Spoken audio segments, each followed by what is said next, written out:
slightly later than anticipated, folks. We are back. Grin Grappler, another month here for the most prestigious program in all of professional wrestling conversational content, as many are calling it. Very excited to be here. Even if a little later, as we said, Bob couldn't quite make it on the scheduled time. So we're here nonetheless. We hope everyone is well. We are live right now on both the YouTube, the Twitter, and the Twitch. So whichever of those is your preference, feel free to join us over there. And I have my beloved expert panel, as always, the Grin Grappler Quartet in the building. Bobby Two Shoes, you made it. How are you, mate? I did. I'm here. I'm doing well. It's good to be back. I feel like we haven't been here in quite some time. It has been a long month, which is strange because February is the shortest month, but it feels like it's been a long time since we did one of these. I'm excited to get back to it. That was good. I appreciate that kind of brief analysis of the calendar. So yeah, that was good. I like it. Yeah. Right, fair enough. Contrarian Alex, I know full well how you are because we've been talking for the last half an hour, but how are you, my friend? I'm doing well. It's unfortunately already getting into the 80s here in Austin, and it's not even fucking March, so I'm quite dreading what summer is going to look like. But aside from that, I am reinvigorated with my love of the game. Each month we get together for these, and I always look forward to talking graps with y'all, and then, kayfabe and the real life talk for the after show. But happy to be here. We just experienced kind of like a feeling out process here for the team because we had some time before the show, which is unusual, right? But we didn't want to burn any of the good stuff, so we kind of like had this kind of sparring contest, just waiting for the first bell. Nonetheless, the Oracle of Wrestling, you were here nice and early as always. How are you tonight, mate? I'm well. Just finished my dinner. We worked the arm wringer there early on. Did a little rope running and leapfrog and drop down tackle. And, there you go. It was good. I enjoyed it. End of the day, the show will proceed, and when we sell this program to Netflix, no one will even know the circumstances of which it was taped. This will all be cut out. It will just be straight to the Graps Talk with highlights, I'm sure, interspersed in between. But regardless, don't forget the other part of the deal. We actually get to host Monday Night Raw from October to December. Yeah, that's going to be interesting. I'm not sure. I don't know. I'm not sure it's going to go in our favor. I feel like it could take every a real week. turn. I'll just. I was told the Kabuki Warriors were going to be here. Yeah. Where are the Kabuki Warriors? Yeah, we'll see. We'll see how we do there, folks. Just to answer the great JJ Williams question, we can see on the StreamYard all of the comments, whether it be this wonderful alter ego of mine that's just emerged on Twitter. We can see the Twitch, we can see the YouTube, we can see everything. So wherever you're at, whatever's most comfortable for you guys, please do proceed that way. And with that in mind, we need to get for like the commenting or whatever. We need to get a recreation of the letters for Hogan when Earthquake injured him with Bob's face on it and say like where to go to send your mail to the Late Night Grin. It's actually a very good idea. Yes. You should take that to the confirmed shoot. I think there's something to be said for that. But before we proceed, I want to shout out Ben Dixon, who has resubscribed, has been with us for 21 months, which I'm really sorry, Ben. That's unfortunate. He said seems bad, co-signed. Agreed. We wish you all the best in your continued battle with watching this whole shit. All right. Enough of the small talk, fellas. Let's get down to business here. It's Grin Grappler. And I think this is, to me, and we say this pretty often, these are the shows that I think this show is actually made for. Like I had a wonderful time, confirming the belief that Randy Savage was a good wrestler and Terry Funk and so on and so forth. We had a great time. But looking at a wrestler like Gail Kim, who's our grappler this month, who is an interesting case in particular because she's someone that I think if you play kind of time machine with and you move her career, if she comes around like 10 years later, I think it's a very different story, this particular episode. Yeah. But that's the beauty of kind of looking at the performances within this lineup we picked. I mean, there's some interesting wrestlers we come across in this particular grappler. I'm not convinced they're going to be back necessarily. So, kind of a quirky scenario. So, with that in mind, let's get to kind of our general. Yes? Sorry, Joe. I'd hate to cut you off. We need to address a comment in the chat about a certain return that just happened in NXT. Oh my god. That fiery youngster. Wow. You know, honestly, I thought he may go there as a coach or agent. I didn't realize he was going to be on. So him and the Good Brothers are both for NXT tonight. The developmental territory. I'm sorry. That caught my eye immediately. And you're on. Get back to it, Joe. You got this opening down, man. That's fine. I just, I was setting the stage because I think this is a unique candidate and one that we're going to have a lot of fun kind of talking through here. And as I mentioned, there's definitely some wrestlers that are Grin Grappler debuts that are going to emerge in this lineup. So let's start as we always do. And I think this segment will be slightly different this time because I'm not sure what anyone's answer is, honestly. What is our individual fandoms for Gail Kim, this month's Grin Grappler? Bob, I'll start with you, which I think could be the funniest answer perhaps of all. So, and if there's not a fandom and you just learned by doing Grin Grappler, that's fine. Because I don't think you're going to be the only one in that regard. So, Bobby, take it away. Yeah, so I had seen, the first WWE run because that's when I was watching, the Matrix vignettes leading up to it, and it seemed like a kind of cool idea. It turns out they never really fleshed it out, which, that figures. But she came in and she could not work super well at first, but over time I think she got better, and I think she's pretty good in both the matches we saw. And then 2004, whatever, she was just gone, and I was watching TNA still occasionally then, but kind of not into it anymore. And then next I remember hearing about her was 2012 or whatever, where she's just killing it in TNA now. And so I missed a lot. I didn't see any of the TNA stuff till today, and it's like night and day. It's going to be really cool to get into. Yeah, and we've kind of discussed previously on episodes about how TNA and that part of different people's legacies is always hard to measure, right? Because a lot of folks haven't seen it.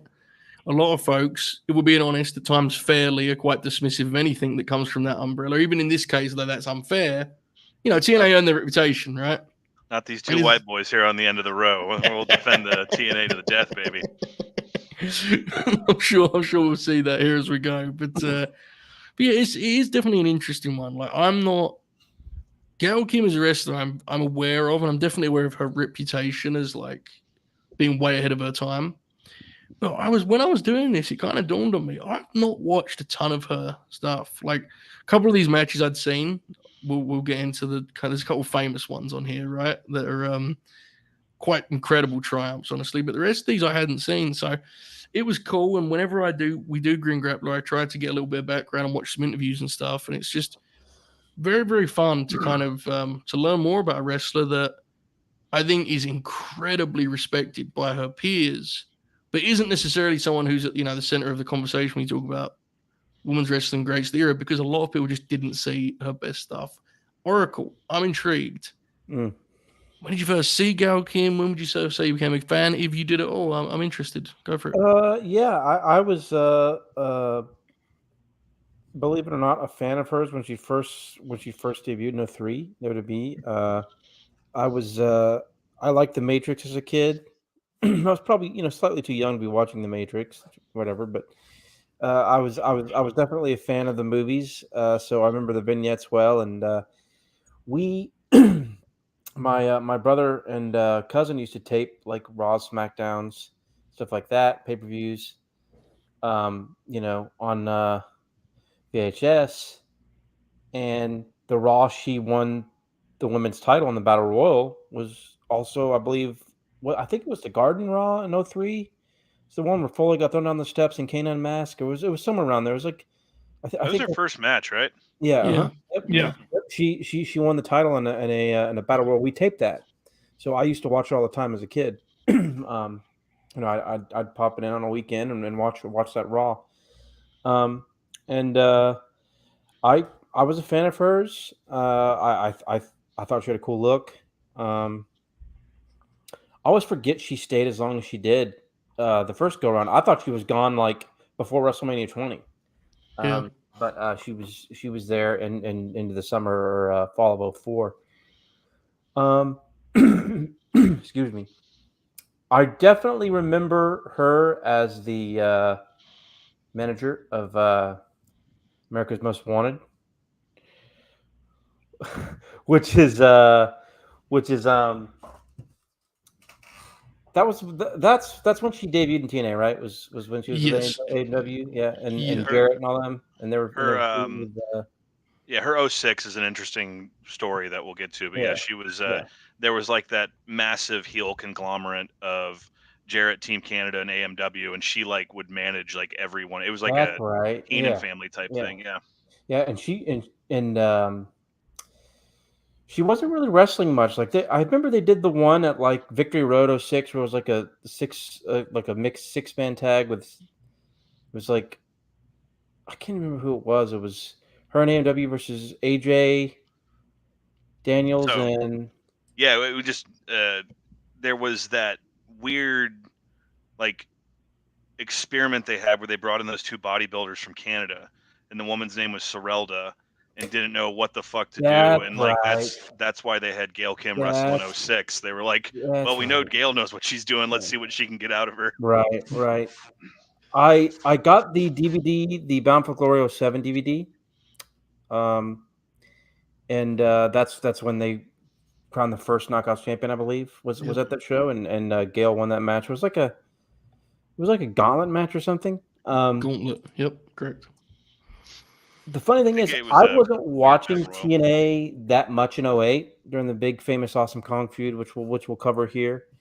But I remember hearing about it and like looking up that match that we saw and the one in December of '07, like on like old school Wild West YouTube, where like anything was up on YouTube. So like I remember watching it and being like, "Holy shit, this is awesome!" Mm-hmm. And I didn't really start watching TNA again until '09, and then of course she was back in the Fed, and I remember um, the tremendous ending to her Fed run in the infamous Battle Royal, and by that point, I wasn't really watching much TNA other than 2012, so I didn't really see other than the really hype matches, which was the most hype was the Taryn Terrell match, which we'll cover, and I still have a lot of gaps with Gail, but I always thought she was a good wrestler. It's just TNA's reputation, and Yeah. the most into TNA I was is when she was mostly a manager, which she was awesome at, Hmm. but Mm-hmm. she wasn't. By the time they had really pushed the Knockouts division in late '07, I was not a regular TNA viewer anymore. Yeah, and the division had definitely, we'll get into this more later, but the division had definitely changed in her time away too. Like when she came back to a different Knockouts division, because by that point, Hogan, Bischoff, so on and so Brother. forth. To answer someone in the chat asked if we're live. We are in fact live. We're on both the Twitch and the YouTubes. So We're live, if pal. it seems quiet in the chat on YouTube, it maybe because folks are on Twitch. So whatever's best to watch on, I guess, is the way for you personally. Alex, tell me about your own journey with Gail Kim fandom. I'm intrigued by this. So first to iron out to make sure I have everything in line, it was WF 0304, and then she made her way to TNA until 2010 or 09, you said, and went back to the WF then? Basically, she Yes, was I'm there. pretty She was sure. in TNA from like the exact, like she started TNA summer of '05 and then left like basically like the exact same time as Christian, right, Joe? She Like roughly. debuted in. Yeah. I haven't got her exact time of when she left. She debuted in September 05. So Yeah. yeah, I think that's about. I think the Christian timeline's about right. Yeah. Yeah. Okay, so she went back to the WWE and then stayed there through She was there for like 2.5 years. She came right before Mania Yes. 25 and then left right before SummerSlam 2011. because she was Yeah. Brian's girlfriend on TV, right? Like Sure. I thought she was Daniel Bryan's girlfriend on She TV. might have been. They had a Yeah. mixed tag that was close to making the cut of the grappler lineup. Right. Okay, That was and good. then I watched it. It was good. immortally eliminated herself from she Beast. showed herself the door from the World Wrestling Federation. So, all right. So then I have that in line. Yeah, I remember because I was in high school and watched Raw every week, as has been established on this show numerous times. I was a Raw guy. I wasn't a SmackDown guy, so I caught Raw every week. I did, you bet your ass, for our second match, watch Across the Nation, the opening, the greatest opening to a weekly wrestling television show ever. And I remember the vignettes, and yeah, it was like someone was coming out of the Matrix. Like she was like, being formed out of coding, and there was like all this text that was like, control your future, change your destiny. Like it was that shit. And then she debuted, and she just came out and was the smiling like woman. Like that's Vince does not know any babyface woman that doesn't just come out, smile, and wave. He had fucking Ronda Rousey do that when she showed up in the company, and to a certain extent, that's still kind of what they teach. But I remember the vignettes being really cool, and then she was a good guy to begin with and won the title, and then when she became a bad guy, it was really a bit more. She had that banger theme that was like futuristic, and she had those glasses and that long like leather trench coat, and she one thing I'm gonna come back to repeatedly through this is just natural. Like she's nothing worse than watching a wrestler that comes out and does like the I'm all that thing, and you can tell they don't believe it one bit in their mind. Yeah. And Gail Kim, like I think the Raw match we do, when she's walking down to the ring, she just like sees a fan looking at her sideways, and then she like stops and does this thing with her body where she looks down and then like just walks past him. I'm like, see, that's natural right there. And then of course she went to TNA, and that's when I was in college, and I've told stories on here about that was appointment viewing.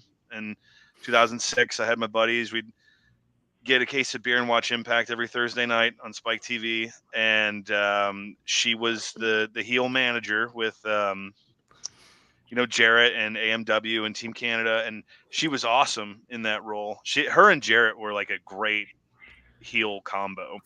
And yeah, she didn't wrestle much for them. Like I said, it was Sorelda, and the male they brought in, his name was, they called him A1, and they just put him with Team Canada. I think it was one of D'Amour's brilliant ideas to sign these two Canadian bodybuilders. And then that Sorelda gal had 2 matches, and I was at one of them. It was the TNA pay-per-view where the roof caught on fire, and Gail worked her, and it was like, could not have been more if you watched an episode of Friends and they went to wrestling, it's how a good guy and a bad guy would act, but the crowd just shit all over Sorelda and was cheering for Gail, and that was it for Sorelda. Gail tried her best. And then I remember her coming back to the WWE, and then when things got when I fell off with TNA, I remember she went back there, but I went to some shows in that day, and she was there and always consistent. I saw her wrestle Velvet Sky in the Alamo Dome, which, not many people can say they did. Oh, I sent that to the group. That was You did, yes, the Border Toss, yeah. As part of the build to Bound for Glory 06, Hernandez literally threw Gail Kim the length of the ring. And I remember this, yeah. And, if you listen to anyone that bumped in that ring, it did not feel like a trampoline. But yeah, the big Taryn Terrell match that we kind of culminate with is I remember hearing like people online going nuts about it. I'm like, what? Because I knew the story. Well, we'll talk about it more when we get there, but that was kind of like Gail was someone who was easy to take for granted if you watched wrestling like the time frame I did, because she was, we've talked about some of those wrestlers we've done, the journeywomen in this case, of the hallmark of a great wrestler is that you take them for granted and you understand when they're gone. And that's Gail from a perspective of just like being able to work with anybody and always have good matches. It's easy to take someone like that for granted because of the consistency. And I do remember when she debuted too, and one of the things that drew me to her was she had a very different look for the time, and I'm not trying to be disrespectful, but the WWE had a pretty clear hiring pattern of females at that time, and Gail showed up and, was naturally just beautiful and had like an athletic body and not like the type of the exaggerated proportions that they strived at for the time. So it really, she was easy to stick out and take notice of, and the fact that she was good was like added on to that. So Mm-hmm. kind of circling back, it's been like a constant where she's always been there, and in different roles. I mean, come on, someone who's a good wrestler and a good manager is fairly hard to come by, and a lot of people say that about a lot of different people, but it's not always necessarily the case.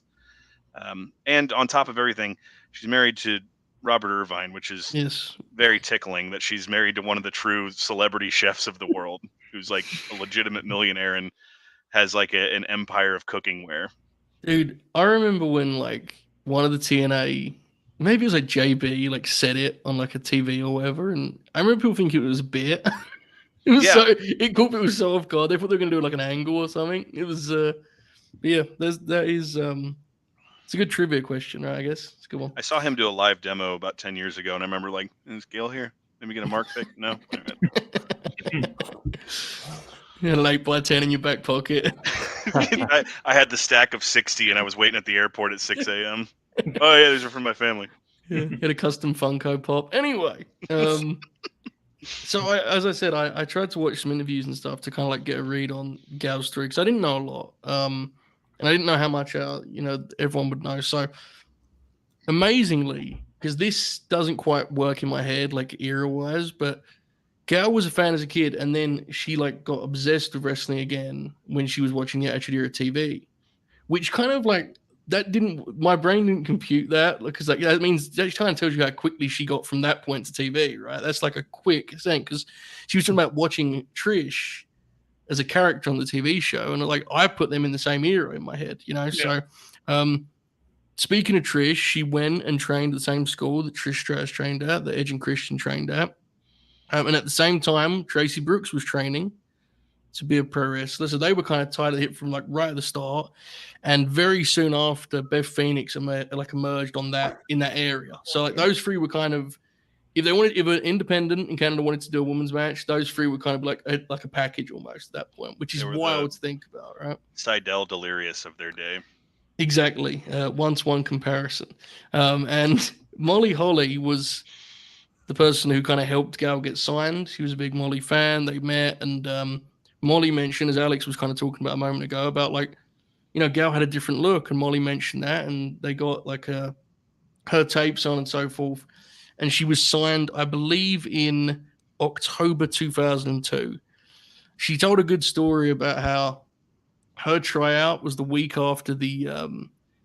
Remember the HLA girls, by any chance? Oh, yes. Yep. So the week before Gal's tryout match, remember back in the day when they would do the tryout matches in front of the boys, empty building before TV, everyone would be sitting watching the matches. They made Dr. Death do one. Indeed, the HLA girls were the week before Gal. Boy, that doesn't sum up the time there. Yeah, and she kind of was, like playfully was saying that didn't hurt their chances because, like, by comparison, they were pretty impressive. So she got signed, and her run in OVW was interesting because when she was signed, they told her, like, we think you're ready to go straight to the roster, so we don't think you have to move to Louisville. And then that changed once the deal was made. But interestingly, she still did live events with WWE's main roster almost straight away. But she was then, in our off days, would go to Louisville and train at OVW. So she had like she wasn't actually on OVW TV from what I could see. So yeah, that was kind of a quirk to the start of her run. And 8 months later, June 2003, as was mentioned, her first match on the main roster was the title win, which, considering how her her runs and her stints in WWE eventually wound up to be, and kind of like this infamous piece of history, is crazy. That's how she started, right? That's kind of like wild to think about. So our first match here in Act 1 is what we like 3 months removed from that title win, right? We're in September 21st, 2003, as the physical media appears on our screen. Unforgiven. Only want to pull up Amazon, man. Yeah, only physical media appearance for tonight. Okay. Damn, cherish it, folks. There it is. We have Lita's return to the ring. It's her and Trish Stratus against Gail Kim and the aforementioned Molly Holly. So I had no idea that's what this, like the framework was for this match, was Lita's return from spinal surgery. And I have to say, we'll get into this match. I think we're going to have praise for the match itself, but Jim Ross was really trying to do right by how big a moment that was. It's a real shame that, like, just the way the product was at the time, the people didn't perceive that as big a deal as it was on the pay-per-view, right? Alex, you sent the return angle. Yeah. Lita got a great reaction, but on the pay-per-view, it's kind of like, you know, it didn't really have much juice, unfortunately. But nonetheless, they had a hell of a match. Bobby, what did you make of our first match here from Unforgiven 03? Yeah, I didn't really remember it. I'd seen it before, but it was a really nice one to revisit. You know, like you said with Lita's return, like I think that ruled, and the fact that she got color like 2 minutes in also kind of ruled. And just kind of as a whole, like they only got 7 minutes or whatever, but there weren't many times, especially in 2003, you know, around that era, when the women could just kind of go out there and just kind of cook like this, and it was really refreshing to see because you know all four of them can work, and they just kind of got to go out there. Everyone kind of got to get their shit in, and you know, I think Gail and Molly looked good even if they lost, and it was a good time, man. Yeah, they do like a jump start at the bell. Yeah, and they go into this like kind of chaotic babyface shine, and then once it settles down, Gail is the first person that like has a sort of traditional sequence with Lita, right? She was kind of trusted, which I think kind of shows you again like where she was at as a natural. Even though as we're going to go through this, you see her get like she gets way better as a worker throughout this process. Like you see it happen. Absolutely. But there's definitely like a natural. She takes it very, very quickly, and she looks comfortable, especially in this first match. I thought, but this is a nice match, Oracle, right? This is very well wrestled for, especially for its time. This is I remember because like this was during the period from 02 to like 06 where like I have very like strong nostalgia memories of watching with my brother and cousin and uncle and like getting together for pay-per-views, and my cousin's 13th birthday was on this day, and we ordered the pay-per-view and remember what the theme song was? Oh God, nope. You have to. Enemy by Seven Dust. Oh my God. Step up to me. Yeah. Oh my God. I should know that because we would play Rock 105 in Chattanooga all the time and listen to all the fucking theme songs. But anyways, I remember we were all big Lita fans because I liked Lita and the Hardys a lot as a kid. So, and Lita was like my cousin's favorite wrestler in the women's division, so he was super excited when Lita came back. And the first thing that kind of popped me was like I didn't realize her theme song wasn't like it's not like Victoria's later, which was like actually like an actual song. Mm-hmm. Edit it, but like so here I am like going like. And as a kid, I used to think it was so fuck your Rosemont or whatever, just like some random like Rosemont. It's like we got the Alex. What album was it that song was on? Was it the Anthology? No, it was Boy Hits Car, I think was the name of the band, and it was the rock album they came out with. And due to things going on with the WWF right now, it's probably best we don't remember the title of that album. There you go. Yes. Good call, Alex. Yes, good call.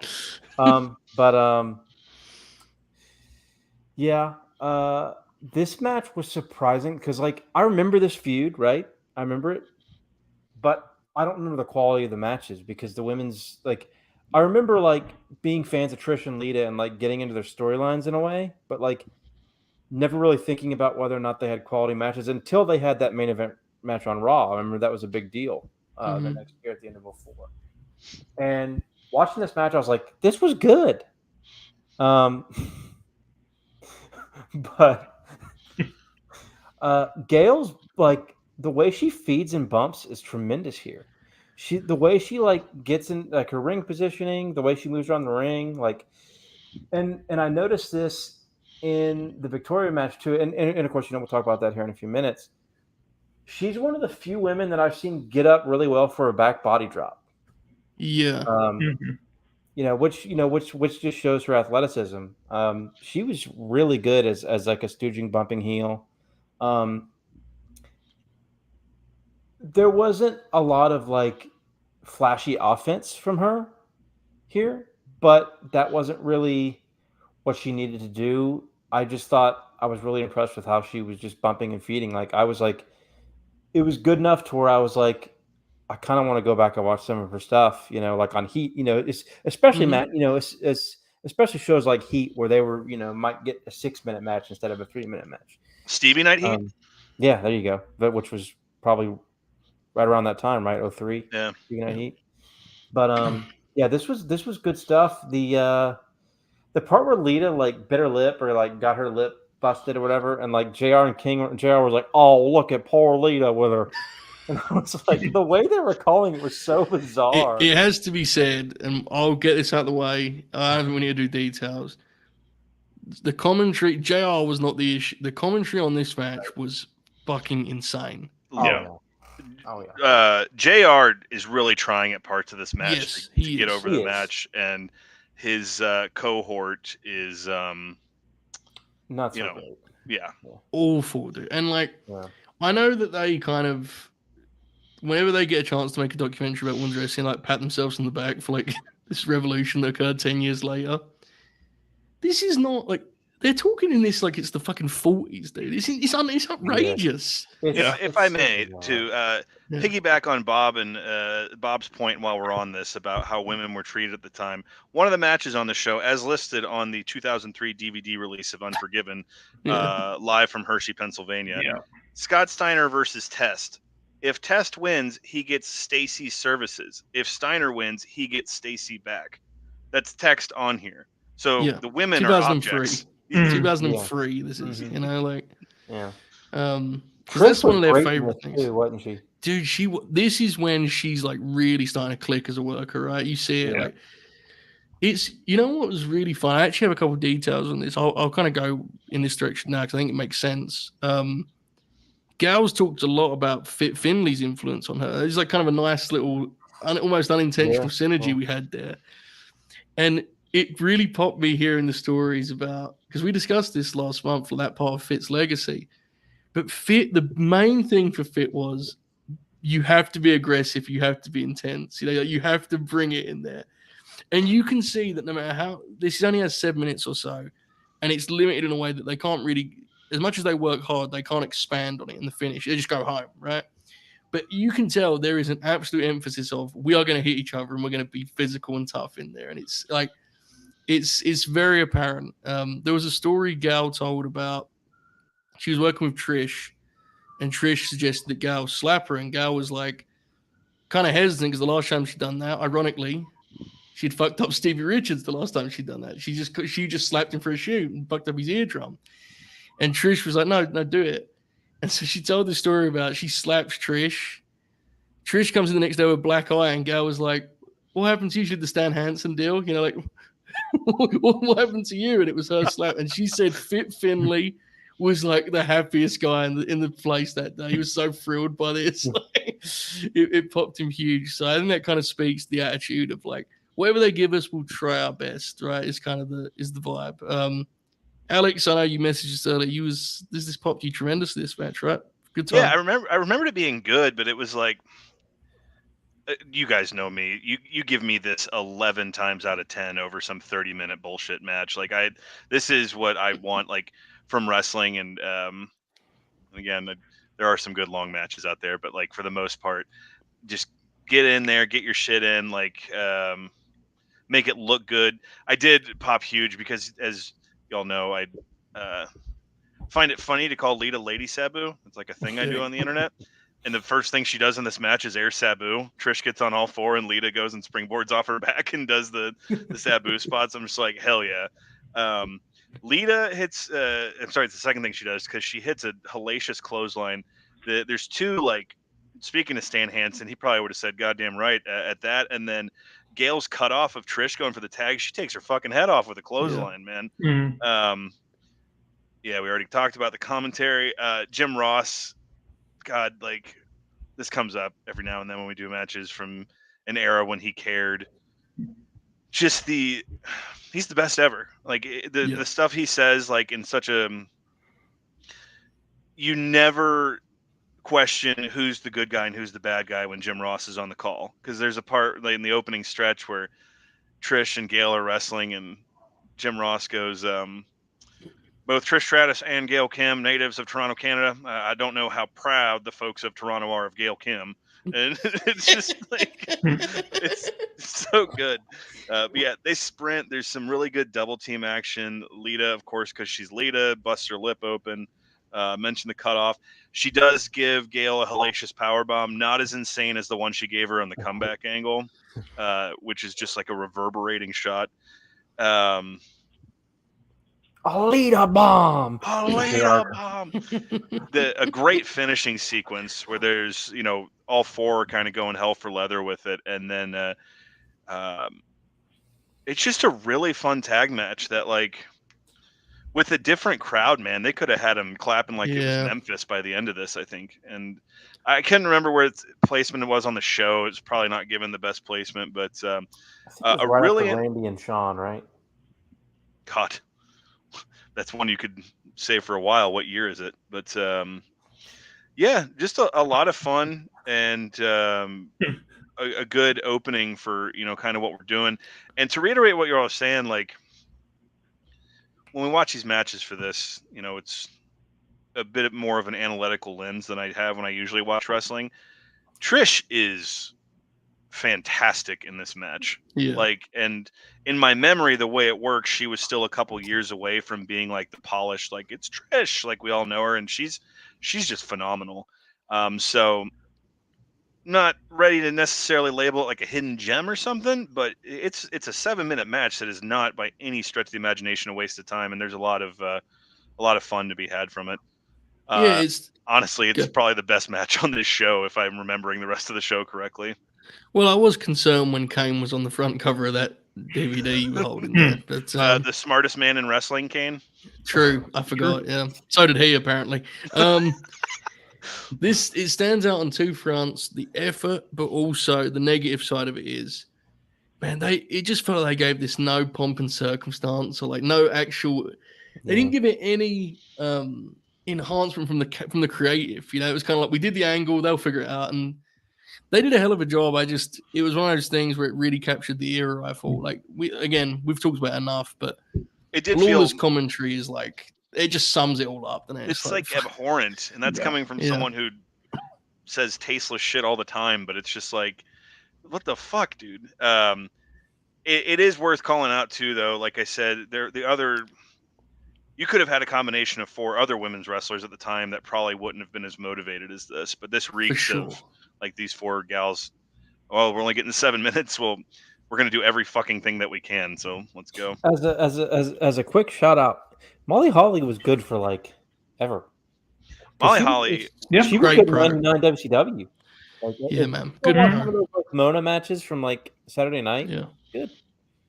It's cool too. Like, I didn't know that context until today. Like, her being the one that got Gal in basically is pretty cool, considering where this match is. It's only a couple of years later. It's pretty awesome. She got Beth Phoenix in too, right? I believe so. Yeah, I think they both have similar. Molly Holly.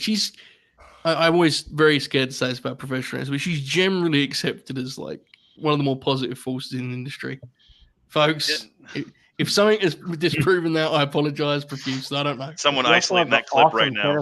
Which is the Molly go round, which fucking rules. Yes, she was like the 4th woman in the of the Attitude Era there towards the tail end. It was like Lita, Trish, and Stephanie, and then Molly came in. It was like, hey, there's another girl here to wrestle. Mm-hmm. I wanted to just confirm it. Like, so Lita's last match before this was March 2002. This is September 03. Like, she was out for a while. She got the neck injury, and she was on. She did a color commentary with Coach on Heat. You remember that, Alex? Jesus Christ, yes. Oh God, it was. I had blocked that out of my head until you just reminded me of that. Do you remember when she had to commentate with 2018 Jim Ross on the Mae Young Classic, or whatever it was? And oh yeah, I don't remember that. She could have been Bobby the Brain Heenan in that booth, brother. Jim was, God bless him. We love you, Jim, but that was not the gig for him. And if Mayo I remember classic. correctly, with Lita, Lita is one of the most fun wrestlers to watch because everything she did almost killed herself or her opponent. Yes. And the irony of it is her injury came on the set of a television show. Yep. Yep, that's right. Yeah. Only in Graps. I'm brother. sorry, another television show because wrestling's fake bullshit Yeah. television show too. Yeah, I wondered if you're doing like a Bruce Pritchard bit there. I was confused for a moment, but Oh, anyway, she's gonna come back and there's gonna be a feud over a hat.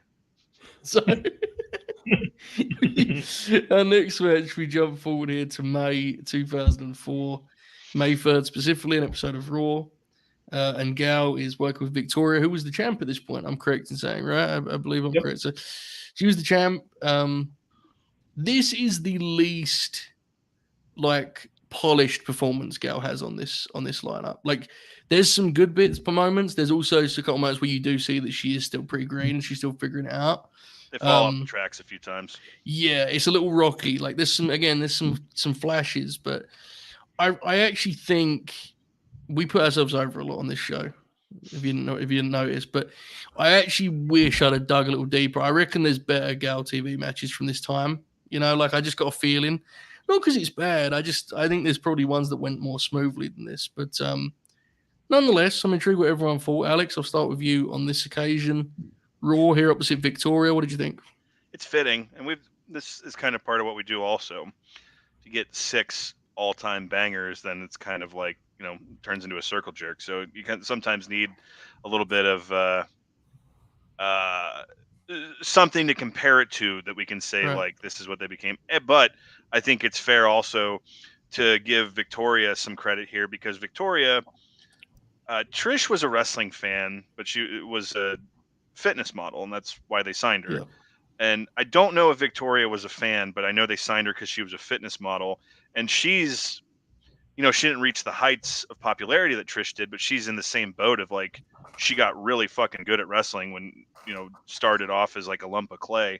And she had been turned babyface by this point. So you know what she does? She comes out and smiles and waves at the crowd, because that's what you got to do. We got to call it out because this was a big topic of discussion in the Grin Grappler group chat. The opening match of this Raw, and I mean the show starts with this, is Triple H, Randy Orton, and Batista against Edge, Tajiri, and Shelton Benjamin in just a cracker 6-man tag. Tajiri gets this hot tag and he just runs wild on Evolution, and it is fantastic. Oracle, you know what that sounds like to me, brother? Sounds like some AEW collision right there. This guy. Oh yeah. But Molly and Gail were still together here, but this was after WrestleMania 20, so Gail had her head shaved. I did not remember she did the Kurt Angle thing where she wore like a really bad wig with a chin strap to the ring to cover up her head, which is very entertaining to me. What is the Victoria timeline on this, Oracle? Like, so she came in as like an extra in 2000 and 2001. So by this point, she had already been Crazy Stalker, and then with Stevie, and then she came in with The Godfather. I tried to avoid the subject, my man. Well, if you know wrestling, you can read between the lines. She took a vicious power bomb through a table from the Good Father eventually. Yeah, she did. She's paired up with Stevie in late 02, second half of 02, and started the feud with Trish then. Because remember they had the Survivor Series match, and she had a long program with Trish in late 02, early 03, and then was just like, in and out of the card a little bit in 03, and then they pushed her as a babyface in 04, and she beat Molly Holly for the title in the hair match at Mania 20, and she was the number one babyface in the women's division in 2004. Wow. Okay, so because Trish had besides Lita, she was, but like Lita was much more of like a, of course Lita had some horrifying angles that she did, but she was a lot more of a character. Yeah. Did a lot of stuff like that, and that's right. Victoria was the top wrestling babyface who kind of had more matches. Okay, so I always got confused about her timeline. Yeah, okay, because Molly lost her hair at WrestleMania. That's the only reason that match got on that show. I think they were going to do it on Raw the night after. And Yep. Molly's like, And Molly, I think I'll shave my head. Molly convinced him to. Thank God Stephanie McMahon changed the game for these gals later down the road. So one of the moments we speak of kind of miscommunication is Victoria goes to military press Gail, and there looks to be an issue with like, her getting up for it or whatever. And you can see there's like a minor conversation, and then it seems like neither of them knows what to do. So Gail goes to like flip bump at the same time Victoria just drops her, and it ends up looking kind of cool. So message to you wrestlers out there, if something's falling apart halfway through, just slam the other person as hard as you can. It'll work out 9 times out of 10. So the crowd's kind of like about that. They do they get the crowd back a little bit. Gail in one of the later matches we'll talk about really grew an instinct of like when's the right time to talk shit or prance about cockily, and here it seemed like there was a little bit of rush. Really good basement drop kick that Victoria like flew backwards for that made it look pretty devastating. And then something that was actually devastating is Gail cuts off Victoria like coming back into the ring with a leg drop and overshoots it, lands on her head, and you see Victoria go, "Oh fuck!" She just like splats down on her. Both the tag match and this, I did not recall. I remember the octopus stretch because Gail Kim and Sanjay Dutt were the first 2 people I saw do that, and I lost my fucking mind as a 15 or 16-year-old at my computer. But I did not recall that Gail Kim also used the Dragon Sleeper, which is one of my all-time favorite submissions. So big pop for that. They get off the tracks, but she gets the octopus stretch on, and they do that. To Victoria's credit, she holds on in it to try to get the crowd to bite on it, and it doesn't seem like they're really there. But it's a really good tenaciousness from Gail Kim as she's like wrenching on the hold. And we talk about this every time. It looks like what you would look like if you're really trying to get someone to submit your hold. She's wrenching her arm back as far as she can and grimacing, trying to get her to give it up. So a fine TV match. The most TV from this time period in 2004 is overshadowed with exactly what I already mentioned. This was the era of every week a 6 or 8-man tag with Evolution that was typically fucking awesome. So a lot of the TV from this era is just remembered for that. But when you go back and look on paper, like Gail Kim and Victoria, goddamn, pal. Yeah, and I assume they wrestled in TNA. They had to have, right? I imagine they have a cage match. Please hold. Maybe. Yeah, there you go. This is obviously our final WWE match on this particular show, and it must be said, when we get into the next match we're about to do, the shift in atmosphere is like insane, right? Because it's the next match matters to the audience. It's really tough, and like Gail's even talked about how like you obviously notice. You look out at the people, and everyone's doing other things, and everyone's like, it's brutal. It's really, really difficult. They brought it here in terms of physicality. It just, as mentioned, it kind of got a little rocky at times. Bobby, what did you make of the match, nonetheless? Yeah, I mean, Alex really did a good job covering it. I liked Gail kind of with the 2 submissions. In between stuff, it's a standard TV match. I think Molly did a lot of really good heel manager work. That stood out a little bit. But, yeah, I mean, the match kind of was what it was. You make the champion tap out in a non-title match. They never really followed up on it. And then 3 or 4 months later, she was gone. So that's kind of a bummer. But it was fine. It sets the stage really nicely for the rest of what we're doing, especially having never seen the next 4 matches. It is interesting. Like, she gets presented really strong here. Like, she takes like a long heat segment in this little match, and then she wins. It's like she was gone soon after. That blew me away. That was the thing, because like I think this is pretty clearly the weakest match on this list. I agree with you, Joe. I think we could have went maybe a little bit deeper, but my favorite parts of the match were kind of Gail hitting the putting in the Dragon Sleeper, and then the octopus, which I didn't even remember her even using. Yeah, so me like I was like, oh shit. I was mostly stunned by the fact she won the match. I thought surely she's gonna because I was like, she's months, if not weeks away from being gone. I mean, like, I could be wrong on the timeline there, but it is a little longer. It is a little longer. It's 6 months, but like Is she even wrestling look at- feud by the end of that 6 months? I mean, So it's really weird. So the day before she got released, she shot an angle where she as a heel beat someone up, and they just cut her the next day. who was it that she beat up? I can find it. Continue to review the match, Oracle, and then I'll Yeah. I'll come back Yeah. to It was. You know, it was honestly sloppy at times. But it was an interesting time for the women's division because, again, I forgot Gail was even there that long, and I forget Molly Holly's even there. Yeah. After the head show, I mean, I knew she was there because I remember going to a a house show in December of 2004, mind you, where like my cousin took a picture of Molly Holly or whatever. So like she was clearly there, but like she was like felt so absent from the roster at the time. And then Victoria's babyface run actually goes longer than you think because I think she was still a top babyface in like 2005. But then I think she turned heel because I think she had the angle where she broke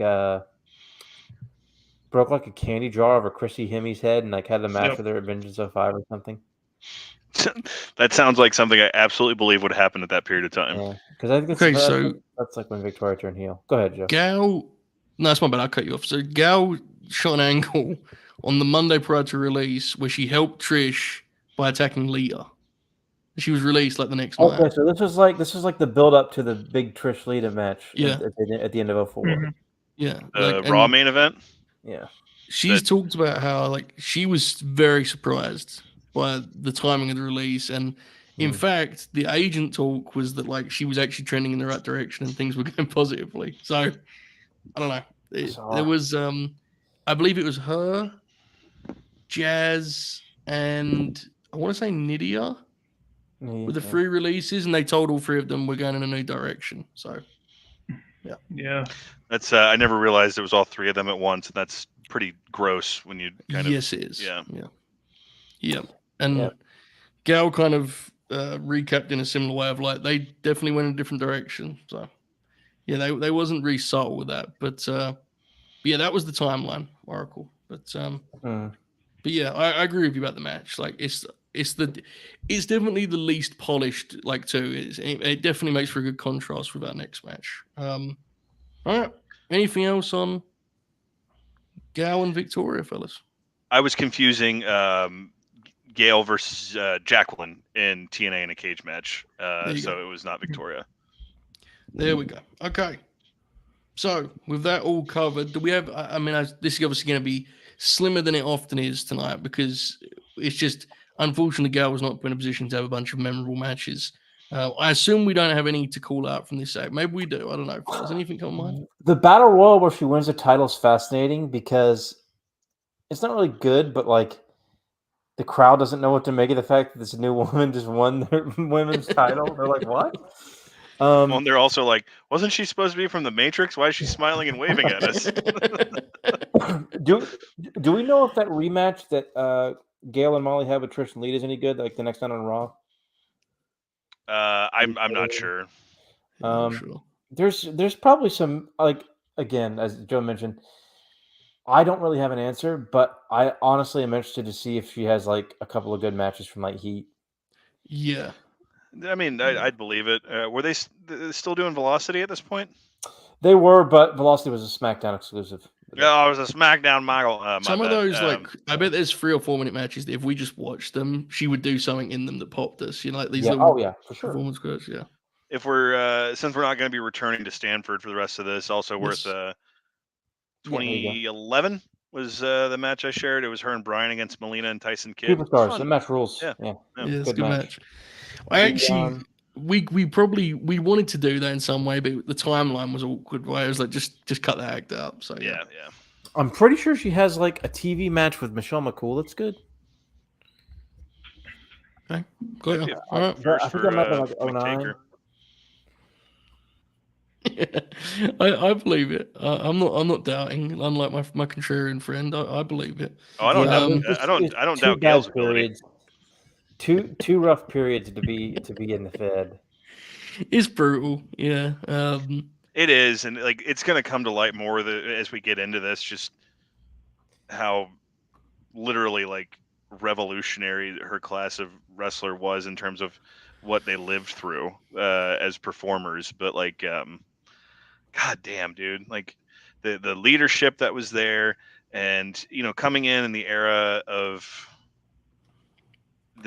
what they clearly favored, and then coming back, like you said, into like 09 when they're doing Santina. Was that the alter ego? And then like she, for I think is Joe, not trying to steal your job here, but I think a good segue is she ended up in a better place for the direction things were going for women's wrestling.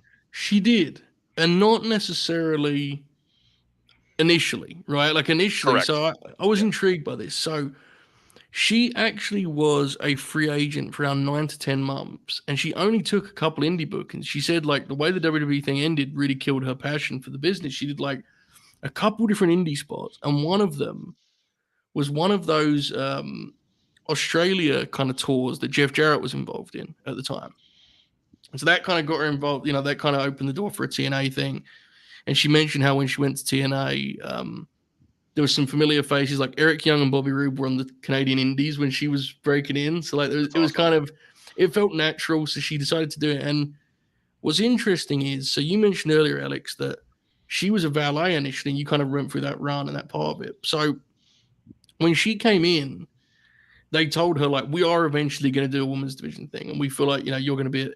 But she had to wait a while. She arrived in September 05, and the first Knockouts champ was Bound for Glory. That was October 07. So it was and that, I think we're about to give TNA a lot of credit. I think rightly so for some of the stuff they did creatively in this time with the Knockouts. That still gives you an indication of where women's wrestling was at in the States, right? She's sitting there 2 years as a valet. Like it's crazy. So one story that this popped me tremendously, and I'd highly doubt any of you are aware of this. Are you guys aware of who is to credit for Awesome Kong arriving in Total Nonstop Action? No, but I'm excited. No. So they announced they're going to do this Knockouts thing, and they asked the locker room for what name should we reach out to be part of this new division. And it just so happened that everyone's favorite professional wrestler, Low-Key, was a big fan of the then Amazing Kong. And he told Gail Kim, you need to see this Amazing Kong. She's this incredible work. You need to see it. And Gail just took his word for it, didn't even watch, and took it to Dutch Mantel, I think it was Dutch or one of the office.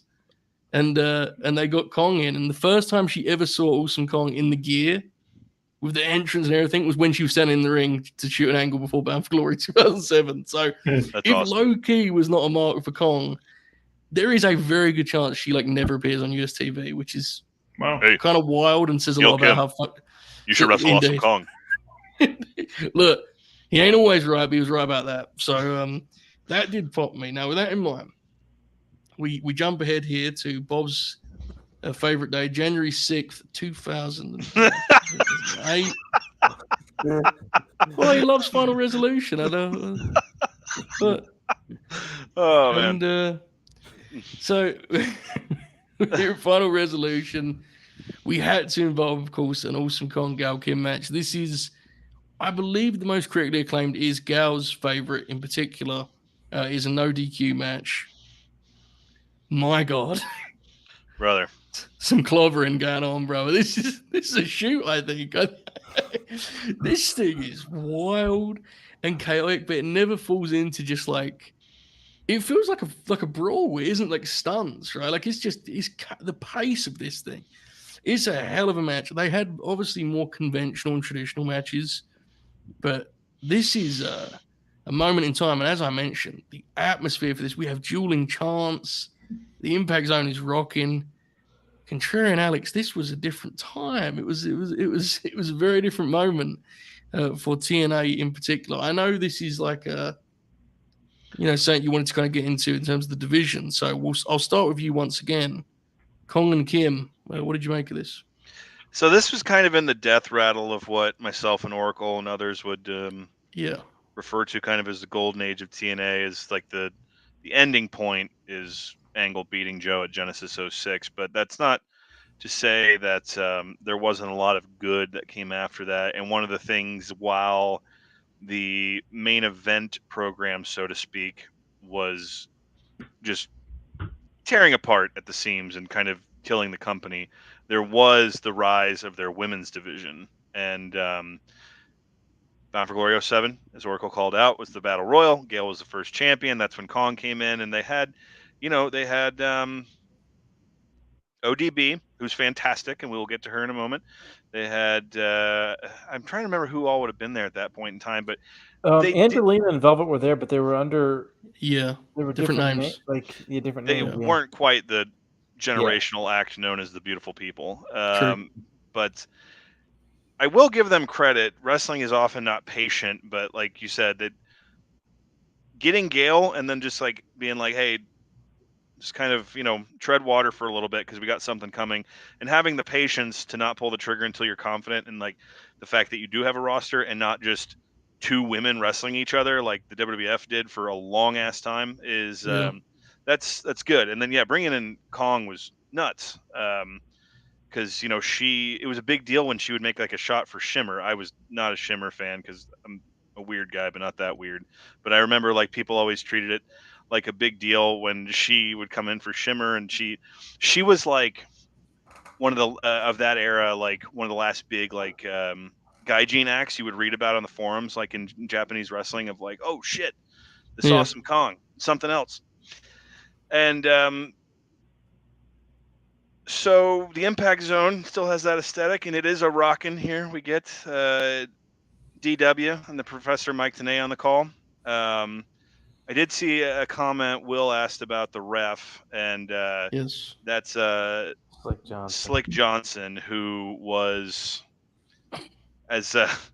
he was a wrestler that I think just really wasn't good enough to be a wrestler, so they asked him to ref, and he was like, "Well, I get to do this character." See one of the referees in AEW right now. So, especially at that age, I was in my early 20s, and you sometimes, until you're separated from something for so long, you don't have the ability to register like the importance, or like kind of just the what's the phrase I'm looking for here? Just kind of significance. Yeah. So for comparison, what I did here, this was January 6th of 2008.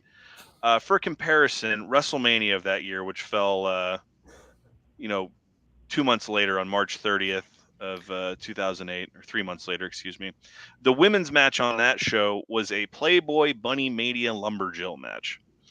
And so when that's what you're used to, the part in this match where Gail and Kong are like doing fucking legit crowd brawling and shit, that would be, that's like tantamount to the people that saw ECW for the first time in 95 or 96 when like Doink's on TV and stuff. Like that's insane shit for the time period. And it's like that's my notes just kind of, it's like an incline. Like I'm getting more and more like just kind of freaking out about what I'm seeing. And just start from the beginning here. It's they also, Gail is a great babyface and a great bad guy, and here she comes out and it's she's smiling and happy, but she also, there's layers to that. You can't just come out and smile and wave and then try to get into a fight right away. She like gets down to the ring, you can tell she knows what she's there to do, so much so that she is expecting Kong to charge her and gives her the whippersnapper on the rope. And and Mike Tenay mentioned earlier, and I've said this on one of other, I think it might have been our Mickey James episode, all-time great straight man announcer. Because like when Kong goes to like clear the table to, it's implied she's gonna powerbomb Gail on it, Tenay, like it shows him and he grips like his notes and just looks at her like, what are you doing? This is my area, not yours. And Don West is just having a ball during this match. And we've talked about Don West both, on here before and off air. Like, I always loved Don West, but I'm glad people have come around to, there's something charming about his commentary, in that you can't do that all the time. Not every promotion can have that guy, but a guy who so clearly like enjoys what he's watching and is just having fun doing it. There's a lot of charm about that. So Kong does two of my favorite big person, little person spots in this. The sleeper that you lock in and then you just swing the person around so they look like dead weight spinning. And then get him in the position for a power bomb and swing him as hard as you can into the guardrail. And Gail takes every bit of that into the guardrail, dude. It's devastating. And one of the things in my notes I took ahead of time was I just wrote instinctively impact zone brawling because that's kind of what it became known for in the main event scene. But then I'm like, wait, they got two women doing this. And, the crowd's clearing like they would for like two main eventers getting up there and doing it. And it's also like, there were reasons a lot of times that they didn't have the gals out there crowd brawling, and it does stand out. But to do this in 2008, like this is, it's not that long ago, but it is in terms of, women's wrestling and what we're talking about. It's something else. And then we get back to the ring, and I didn't notice it was Slick Johnson until the part where he takes a power bomb. So that's a compliment to how good this match is that I didn't notice that asshole was in there. And then as if like this match wasn't winning me over enough, we get 3 unprotected chair shots to the head, and I'm just like pumping my fists at the screen at this point, losing my shit. And I love the ending too, because she takes out the first ref by giving him a sit-out powerbomb. The other ref comes in, she gets mad, she goes to do that, and Gail cuts her off. The ref takes a tumble and then gets out and counts it. It's one of those things that's like TNA, broken clock is twice a day. They were in that era where they were already doing those dumb finishes, but every once in a while, one of them would really work and click. And the biggest thing to say about this, and then they would do a pull apart after the match, and Gail looks like a badass because like the security's holding her back and she's holding the belt up. Like, I still have this. What are you gonna do about it? I don't want to like make people think I'm being too over the top about it, but this is like kind of groundbreaking shit for the time in America. Definitely is. Specifically. Like, there's places internationally you could have found stuff like this, but just like I said, when Maria Kanellis is like the top women's act in the WWE, to see something like this is like, that's a whole different color. Yeah, it is absolutely. I think we've done enough of these to be hesitant on groundbreaking, but I think it fits here. Oracle, what are you going to say? This rivalry, and I mean, this is, I think because of where it took place is what really hurts it. Yeah. But let's honestly, go ahead and if you really think about the context historically, this is very similar to. Some people get mad about it, but I don't care. If you really think about it, in terms of America, this is similar to like Pillman and Liger at Super Bowl II, or in a similar vein, Waltman and Jerry Lynn in the early '90s on the Indies. That might be more. That might be a better comparison where they were doing this crazy, junior style wrestling. And Gail and Awesome Kong's rivalry in late '07, early '08 was kind of totally like reinventing the wheel on women's wrestling in America. Yeah. It's where it happened is important to call out, because this week I did see there's been a bit of discourse on Twitter, if you can believe it, about people. There's been an argument about Kurt Angle's best work happening in TNA, which bell to bell, I might side on the side on that. I might take that side of the argument, but Steve, Twitter legend, Twitter pillar, I saw him say just that could be, but it doesn't matter because it happened in TNA and no one was watching that. And it's like, yeah, but then my immediate retort would be that a lot of modern wrestling on TV is just competing for the audience that TNA had on Saturday night back in that day. But so at this point, that's what TNA is going to be forever. And it's not ever going to change, is that it's a place where some good stuff happened. But it is weird because it's such an LOL TNA. Like, that's the perspective that people are so much quicker to accept that, like, this game-changing shit happened in Ring of Honor, that like Yeah. Oh, but that couldn't have happened in TNA. That doesn't make sense that TNA would have had something like to that level. You know what I mean? Like people Hmm. are much quicker to dismiss. It's like honestly, CZW is the same thing. Like people, like 2002 to 2004, CZW kind of wrote the book of what independent wrestling was at that period in time and Yeah. launched so many careers. And TNA, people are just so quick to be like, oh, it doesn't matter. When you look at shit like this, Kurt Angle's run there, AJ's run there. A lot of like really groundbreaking shit happened in TNA that I think people are it's unfairly maligned.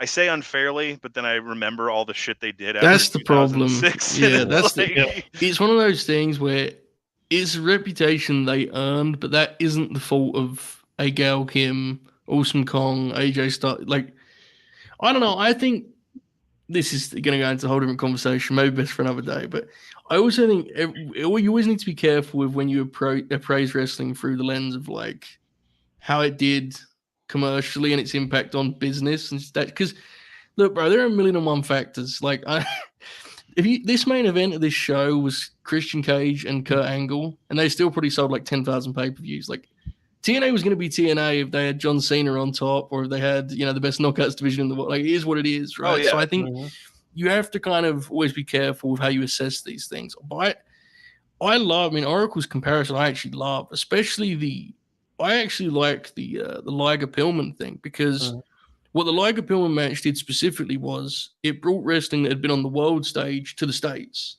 Mhm. And that's what this is doing, really, right? Like Kong said to Gal, years later, Kong said to Gal about how she kind of made her feel like she was back in Japan with the way they wrestled, because they just beat the hell out of each other, as we saw in this match. And it's like, that's really what this was. It was, Alex mentioned it. It was bringing this type of wrestling, women's wrestling in particular, to US audiences. So I don't know. It's very special for sure.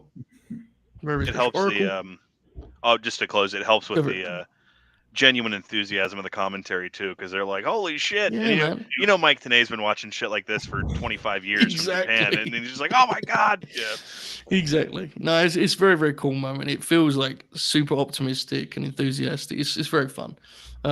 Oracle, I know you kind of just talked briefly there, but what did you make more broadly about this one? Oh yeah, this is a great match.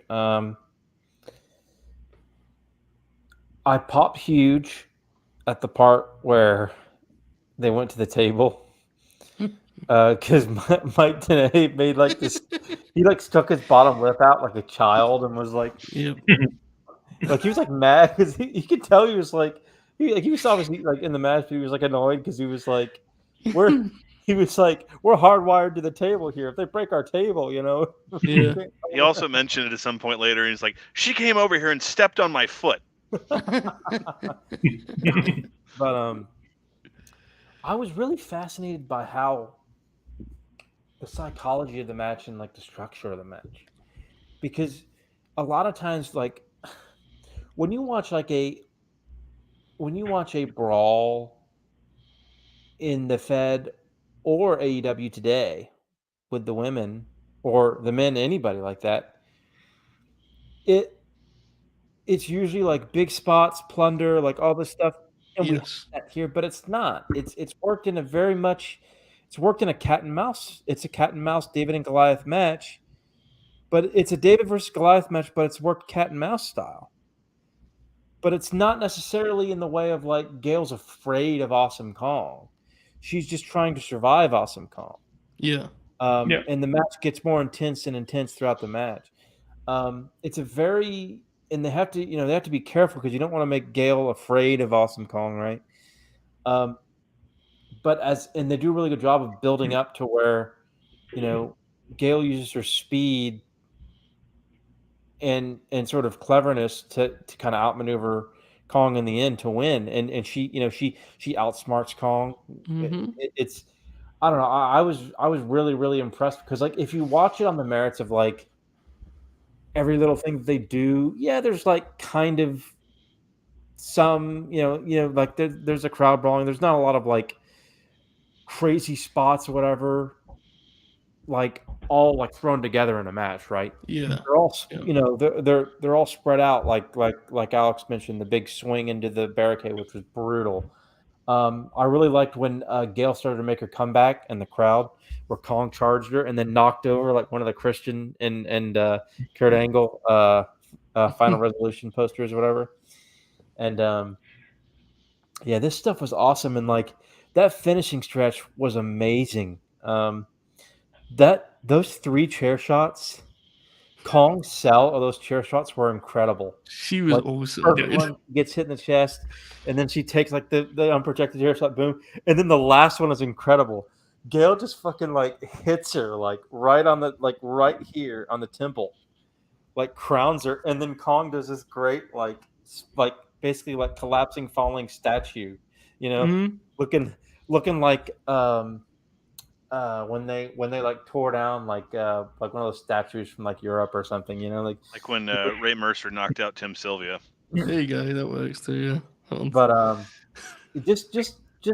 but just an awesome match, just brilliantly laid out and like absolutely brilliantly worked. But it's not a match that you're gonna find. And again, we've named several of them. There's crazy stuff in this. You know, you absolutely want that in a no DQ match, but it's not really this crazy plunder brawl that you would see in No. like the Fed or AEW today, where like there's like 17 crazy spots. You know, It's not. There's not a ton of set pieces. Yeah, it just kind of flows. The You know? psychology is awesome. I was the most impressed with you know with that aspect of the match. Yeah, it's gonna come back up, but Gail, it would at this point when we get to the end where we arrive, it's not coincidence. She clearly has a mind for making sure that like spots matter, like something matters, and yeah. The one thing I forgot to throw in that Oracle said also, and is the Impact Zone crowd, especially by this point, was a bit performative and a bit in love with themselves. By the ending stretch of this, they've abandoned that and are like legitimately like just going nuts for what's They're happening. swept up in it. Yeah, It's that series of chair shots that like completely takes them. Oracle mentioned the dynamic here, that kind of cat and mouse vibe. It is best captured by the camera work for the moment where Gal clobbers her with the Coke bottle. Oh yeah, because it actually is framed and feels like a scene from a horror movie.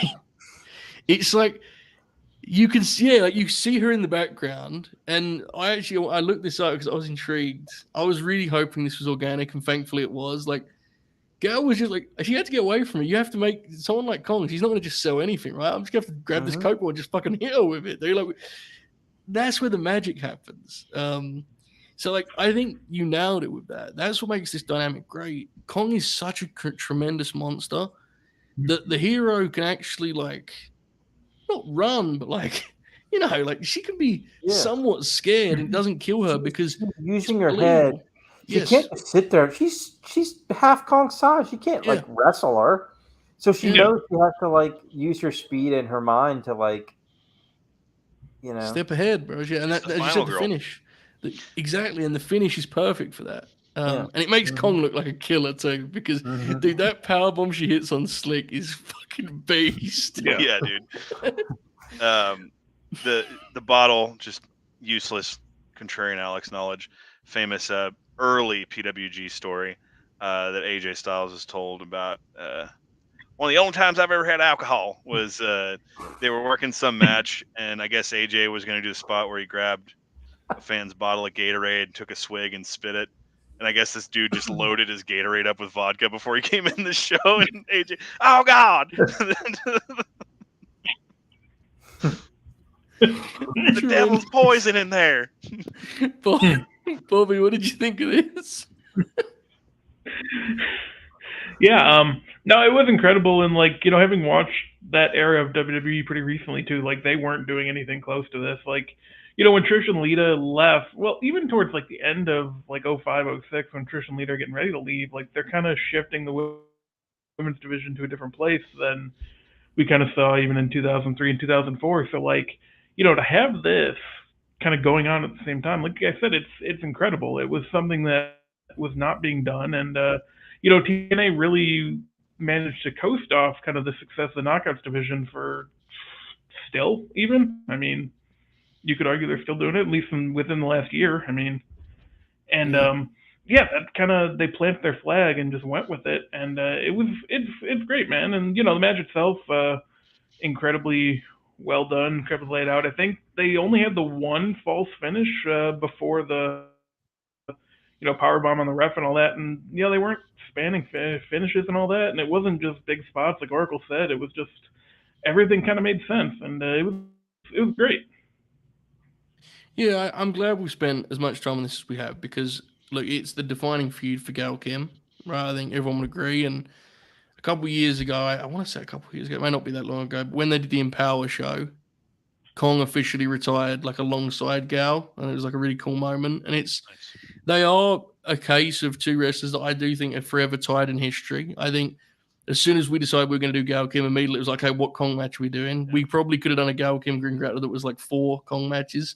We try and like spread it out more than that, but it is a really cool rivalry, and I sincerely hope that like it's not something that's lost to TNA's misfortune in history. I hope it is something that gets kind of celebrated, and I don't know what that looks like necessarily. We never know where these things are going to go, right? You can never figure it out. But what a special achievement this was when you give the context that Alex gave earlier of what happened on WrestleMania 2 months later. And again, we need to be clear. I think we've tried our best to reiterate this.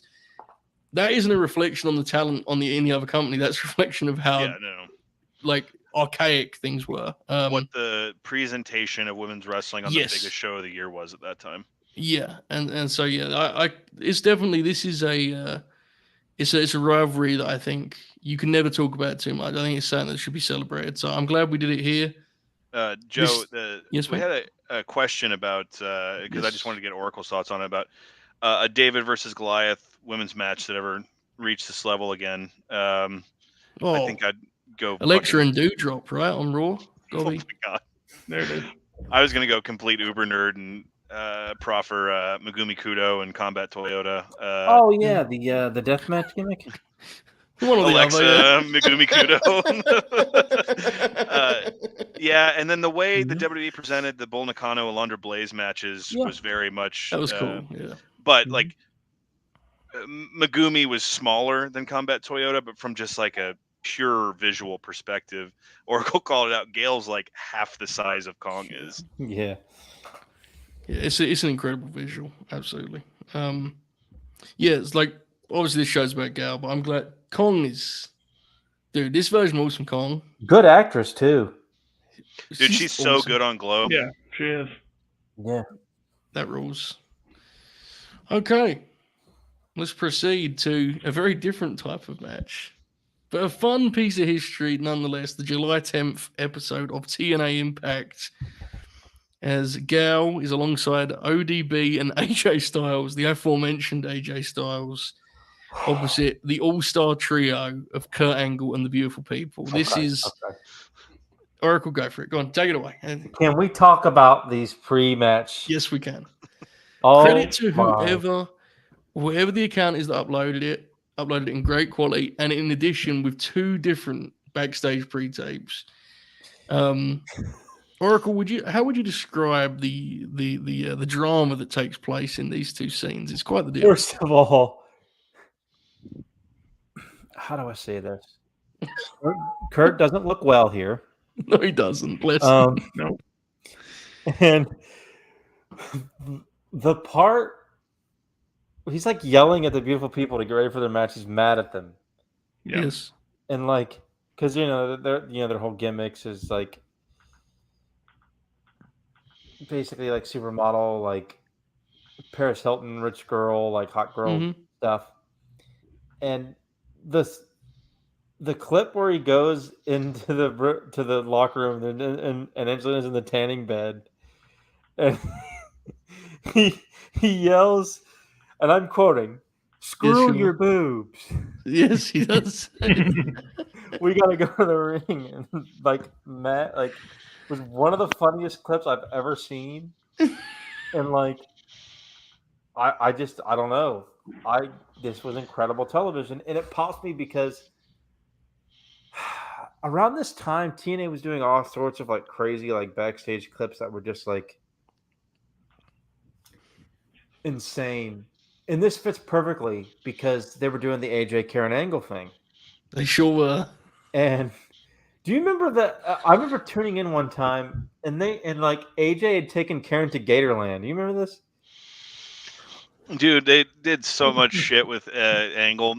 I think we've talked about this on the Grin Grappler before. That one they did where someone stole Angle's suit and he was walking around in his Speedo backstage all day with like the tanning goggles on. And then he beat up Shark Boy because he was smiling at him because he had his mask on. That's awesome. Oh my God. Yes, Frank Trigg.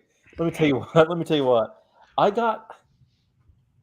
think I have Hard Justice 07 on DVD. Yeah. We know you've served some hard justice in your time. Tell you what, that Frank Trigg AJ Styles match might be that's like, in terms of like celebrity matches, only Braun and Tyson Fury might be worse than that one. Dude, I watched it today because I remember it being like a critically panned thing, but it's fascinating because the people, they're not into it to begin with, but by the end of like the first round, they are like enraged by this. They're having like a shoot fight. It's terrible. Yeah. And it needs to be like, to contextualize to those who don't know, Frank Trigg is one half of the most famous fights in the history of mixed martial arts because he had this guy dead to rights and Matt Hughes came back and beat him. So like he's the most famous loser in MMA history. It's also, what year was that fight? Ass, but, you know. What year was that fight, Alex, too? 2005, UFC 52. It was the co-main for the rematch between Couture and Liddell. Because by this point, Frank Trigg is not like, he's not the center. Yeah, he's not the center of conversation by any means. Ain't no one besides me and Joe are here for MMA reasons, but he went back to the UFC after this TNA run. He fought Josh Koscheck at UFC and Matt 103. Serra. Remember Matt Serra fucked him up too? Oh, Matt Serra flat. That's when Trigg showed up with he grew his hair out and it looked like he was wearing a wig. He looked like Vince all those years, dude. But anyway, bad. Okay. Yeah, sorry for the. That's our fault. I had to bring up the backstage and just the Karen Angle and the Frank Trigg stuff, but well, the backstage too that Angelina Love calls the fan marks. In case you're wondering who was writing the script, bro. Right. Yeah. Well, that's the story is allegedly Dutch Mantel was booking the Knockouts division. It started at good ratings. Then Russo was like, well, hold on. Give me some of this. Wrestlers are stupid. Okay, and you definitely feel some Russo here, definitely. The Beautiful People is a great act, but also their theme song is a banger. Yeah. I forgot how good their theme song was. Their theme song is awesome. But this match is good. I kind of wish they had like. There's so much other stuff going on because TNA. Yeah, of course. Like AJ's awesome, as Joe mentioned in our DMs earlier. Dude, like he's just like his crispness, the way he flies, the way he moves, it's just incredible. Yeah. Gail and ODB are super fun in this. The Beautiful People are just great. Like, what a great act! Like, they're such good stooges, and like that was always their strength was that stuff. And I'm always reminded of like, was it Angelina that won the title first with them when they had probably with Awesome Kong in 09? I don't think Velvet won it until like years later. Isn't that the match where Angelina like tied Kong's braids into the cage and that's how they won the title or something? Bro, that sounds like me. Yep. But they're very good stooges. But again, this is a match that I wanted to like more. Like it's good, but like there's so much other stuff going on. Yeah. That it was honestly a little bit too distracting for me. It was, and this was an issue too. Like it gets by the end, they have like no time. True. Yes, like where did get like the women are like totally like absent. Yeah, you lose them. But it's to the point of where they have to do this like double tag thing just to get everyone involved at the end because they just have no real time.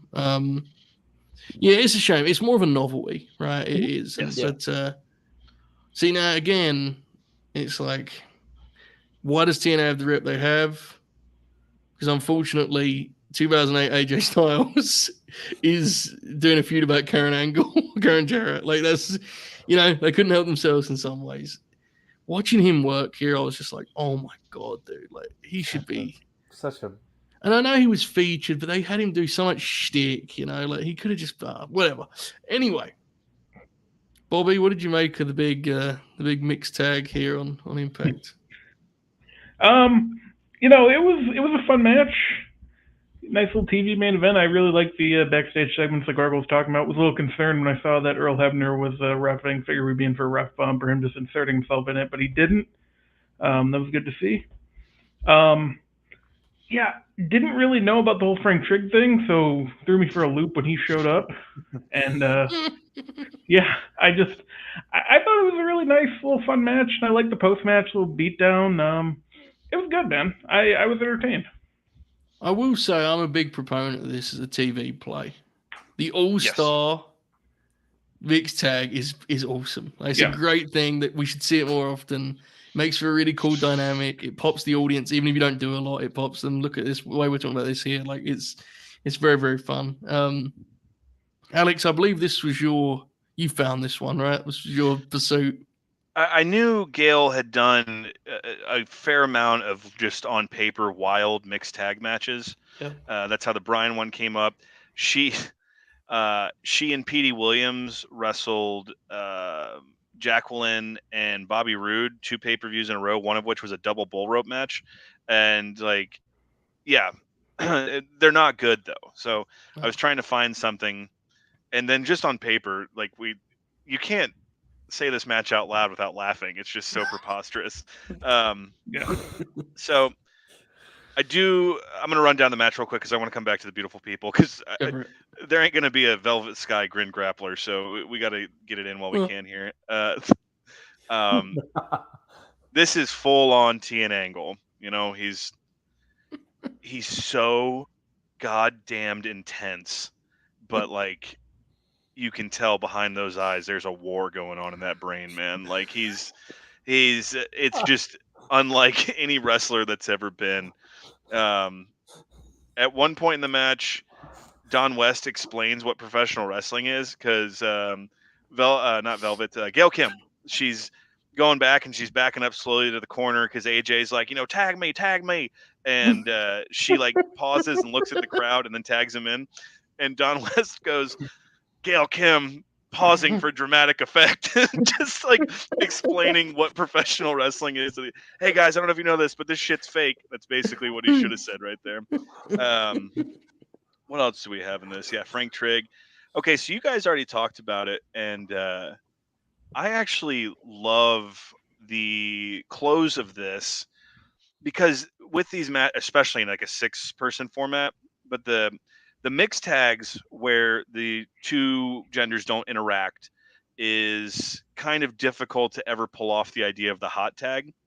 And so I love the idea here of the 2 dudes hit the double clothesline, and they're both out. They both need to get out of the ring. And then we do that kind of silly thing where all 4 of them get tagged in. And like, can you imagine a match like this in like, MGM Studios or the old Center Stage, or even like Wrestling at the Chase, something like this? How much this would have tore the house down, just straight up. But because it's TNA, there's someone else coming in. We got to cut to the back. We got Russo TNA specifically. There's such a world of difference in the presentation of the 2 matches. You can see their pay-per-views let matches breathe. Their TV, you couldn't catch your breath one time, and you wonder why people didn't buy the pay-per-views. Like it's a pretty clear-cut dynamic.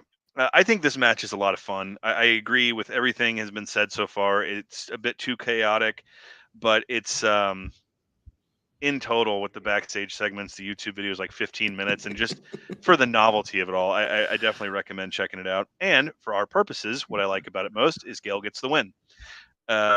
Now back to the beautiful people. For a long time, the beautiful people was like my guilty pleasure act in wrestling in terms of like I think it's legitimately good, and it's only the original Angelina and Velvet Sky. When they introduced anybody else, it sucked. Like I never bought Lacey Von Erich or Madison Rayne in that role at all, because there is like this is like a Russo ideology that actually like worked out well, in the sense of like we talked about the WWE's use of women earlier, and like you think of someone like Stacy Keibler, who is just a beautiful woman, and their idea of what to do with her is go out there and grind and look sexy and do all this shit, and it's like you can tell if you watched her for 30 seconds that's not like what her personality is, and that's not like she doesn't want to do that. Angelina Love and Velvet Sky here are both good looking women, and you can buy that they like the idea of like being MySpace models or whatever like the terminology would have been at the time, and they're so good at being like stuck up and like that you believe they want to go out there and put on kind of like this show of themselves to make these fans that they hold in such contempt realize you'll never see a girl as pretty as me in your whole life. And they were both like really, there's a contrast too, right? There's a contrast there. It created a different dynamic in the division. It wasn't in that division. They were the outlier for the way they acted, which helped too. Yeah. And their whole thing was, we're here to use this as a springboard to like, be actresses or launch our own like clothing line or whatever the fuck like they were talking about. But it's like, there's also like a little bit of a shortcut built in there when that's your character, that you're just, you hold wrestling in contempt and this is the paycheck, you don't have to be, I don't know. Nick Bockwinkel. Yeah, I was gonna say Chad Gable, and I was like, even like you look at someone like Charlotte Flair. If we're just talking about women's wrestlers, like she's Ric Flair's daughter. I'm an athlete, so you can kind of it comes with the expectation of being a good wrestler. Yeah. So I always thought they were kind of judged a bit harshly because they were so believable as these characters, and their theme song is a banger. And Velvet Sky was funny too. She's a bit of an idiot IRL, but she does one like my favorite daft bad guy spot in this match. The running nothing. When she gets tagged in, she runs at Gail and just goes, ah! That does rule, yeah. He gives her a drop toe hold. That is like, the second getting kicked out of ringside by the ref and the diving nothing are like the spots that like they'll get me every time. So I think history is wrestling history is weird, but I just kind of wanted to use this time to call out that like that was one of the last like winning acts that TNA had, in my opinion. I will say, see, this may please you. I do think there's been a kind of reappraisal. Okay. When they did that Impact 1000 thing, it was like an actual big deal. They had Velvet and Angelina back to the beautiful pit. Like you could tell that there's definitely a generation of fans that like sees it more positively, and I think also the fact that like as women's wrestling's changed, you've seen more people try to do this shtick, and like they were really good at it. And also, in fairness, again, while she may not have been Nick Bockwinkel, Angelina was like, she was a pretty good pro wrestler too. Like she played up, as you mentioned, Alex, she played up the shtick a lot because that was the gimmick. So yeah, I definitely think you're right to circle it because we probably are not going to do Grin Grappler, the beautiful people. The Lacey Von Erich act would be challenging, but they were just really believable in that, and that's to this day there's an issue with the way like the WWE and the PC train some of their women wrestlers just in the idea of like flaunt what you have, and that's not everyone's like not everyone's wired that way, and it's it takes a certain skill or going back to Gail Kim, the natural thing. Gail Kim also like that's part of her thing about like I'm all that, and you can tell when someone believes that when they don't. But yeah, the beautiful people was so good that the WWE copied it like almost verbatim with one of their big I am you mentioned like Gail does that, like the armor with that kind of the way she struts around the ring. In a couple of the last two matches we'll get to in a second, she very much does it like like she is like the world's champion in 1980. Like, Oh, yeah. It's different to the way like an Angelina Love would do it with her gimmick. Like when Gail gets introduced, the start of I want to say the Taran match, it might be the Madison one.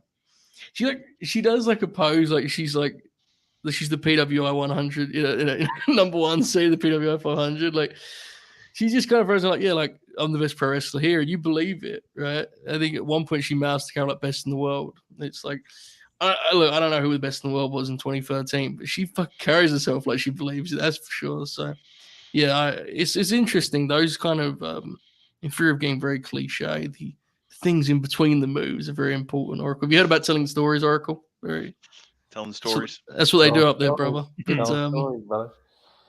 all-time great LNG moment right there. But nonetheless, anything else on this very fun Impact main event? How great are those little bumpers, by the way, when they go to an ad break? Still to come. They were left in the YouTube video too. Oh my god! Dan. Yeah. I always forget the opening of TNA at the time. The big satellite. TNA. All right.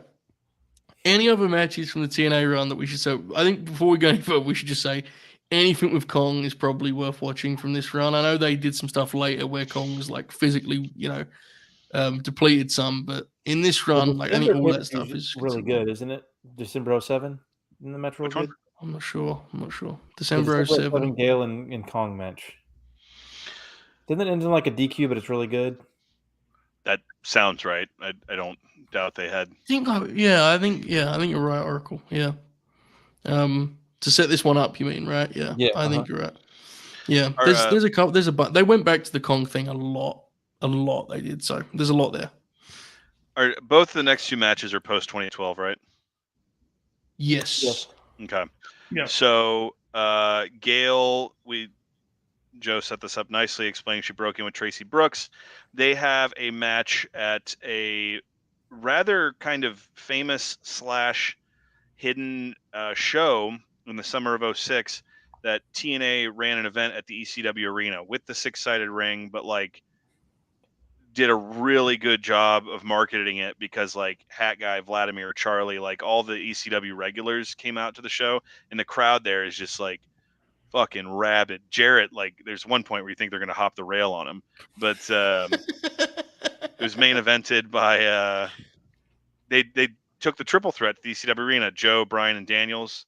They do a Dudley's, New Age Outlaws, AMW, like old school ECW all over the arena brawl that ends up with the crowd throwing their chairs in the ring. There's an Abyss and Spike Dudley match. That's exactly what you'd expect it to be. And there's a Gail Kim versus Tracy Brooks match that is refereed by Christy Hemme. Very like Attitude Era comedy gaga to start it with. So if that's not for you, then I'd skip it. But like they snap into gear and they kind of win the crowd by the end of it. And it's because that show's so fascinating to me. I think that match kind of sticks out to me. Mentioned some of the mixed tags, mentioned her work with Jarrett, even though that's not actually a match, like any of Jarrett's title defenses that had Christian involved. Dude, not Pavlov's, what was it? Freudian slip there. Christian's title match with Jeff Jarrett at Against All Odds 06. Gail takes this disgusting powerbomb where she goes to the ref's down, of course, and she goes to give Christian a swinging hurricanrana, and he just grabs her and plants her as hard as he can in the ring, and that's how he takes her out of the equation. And then in 2012, I only remember it because I was there live. Gail Kim gave the highly problematic Brooke Tessmacher, without question, the best match of her career at Slammiversary 2012. Put her over for the belt. And a pretty fun match. Crowd went nuts for the finish because the Texas girl won. Yeah. We've talked about before. That's a hell of a show. Slammiversary 2012. Oh, yeah. Hell of a show. Okay. Anything else, Oracle? Anything coming to mind, mate? Or all good to move on? I think we're good. Yeah. Okay. So we'll quickly touch on it. The return to WWE. There was a match, I think, pretty early in the run with Mickie James that just fell apart. And it's kind of like an infamous match. Gal's talked about some and said that it was a case of like the way their time got cut so often, it kind of just threw everything off and it just fell apart at the end. And I think the belief is that kind of shaped that was kind of like the only confirmation they needed to be like, okay, about this push, let's move on. And of course let's be real, the incredibly beast exit from the promotion in which she eliminated herself in the Battle Royal. Genuinely an incredible thing that happened. And I'm sure that it's probably one of those things that drives her nuts, I'd imagine, because people talk about it so much. But like, just to be clear, I think we all co-sign that as being an incredibly beast thing to do. Absolutely. For sure. It's fucking rules. So that's kind of the run, really. Gal's talked about how like she felt like she was green the first time around, maybe it'd be different, and she just said she very quickly was back into the same, like she just didn't feel comfortable working there. It didn't suit her personality, whatever it was. She has talked at length about kind of always feeling like she's walking on eggshells there. You know, she didn't feel like comfortable, didn't feel natural there. And in TNA, obviously, it was very, very different. So it did not work out.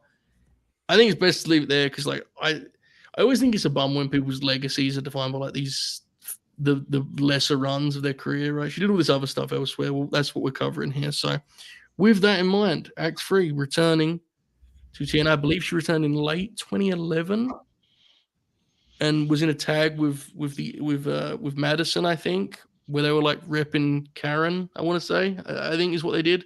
Sounds right. Yeah. So, because Gal's a heel for a lot of this run, most of this run until like the very end of it, I think, in fact. And that's where, you mentioned the Brooke match in 2012. And here in 2013, Slammiversary, Taryn Terrell and Gail Kim lost knockout standing. And Alex mentioned this earlier in DMs, and I'd actually kind of forgotten. This is a 6-month build. I was at a show in January 2013, 5 months before this, where Taryn was a referee. Like, they were like, this was like a thing they put a lot of effort into. And really, you could have been like, you wouldn't have been considered a great cynic to suggest that it would have been a waste of time, but it actually entirely pays off and fucking rules incredibly. So, bravo to, I don't know, whoever was putting together TNA TV at that time. Yeah, I was at the lockdown where Taryn was the ref and snapped and cost Gail the match against Velvet. Yeah, that was the thing. Gail had been pushing Taryn, she snapped, and then they did the classic angle where, like, you're fired as a referee, but you're hired as a wrestler. That was, of course, from Brooke Hogan.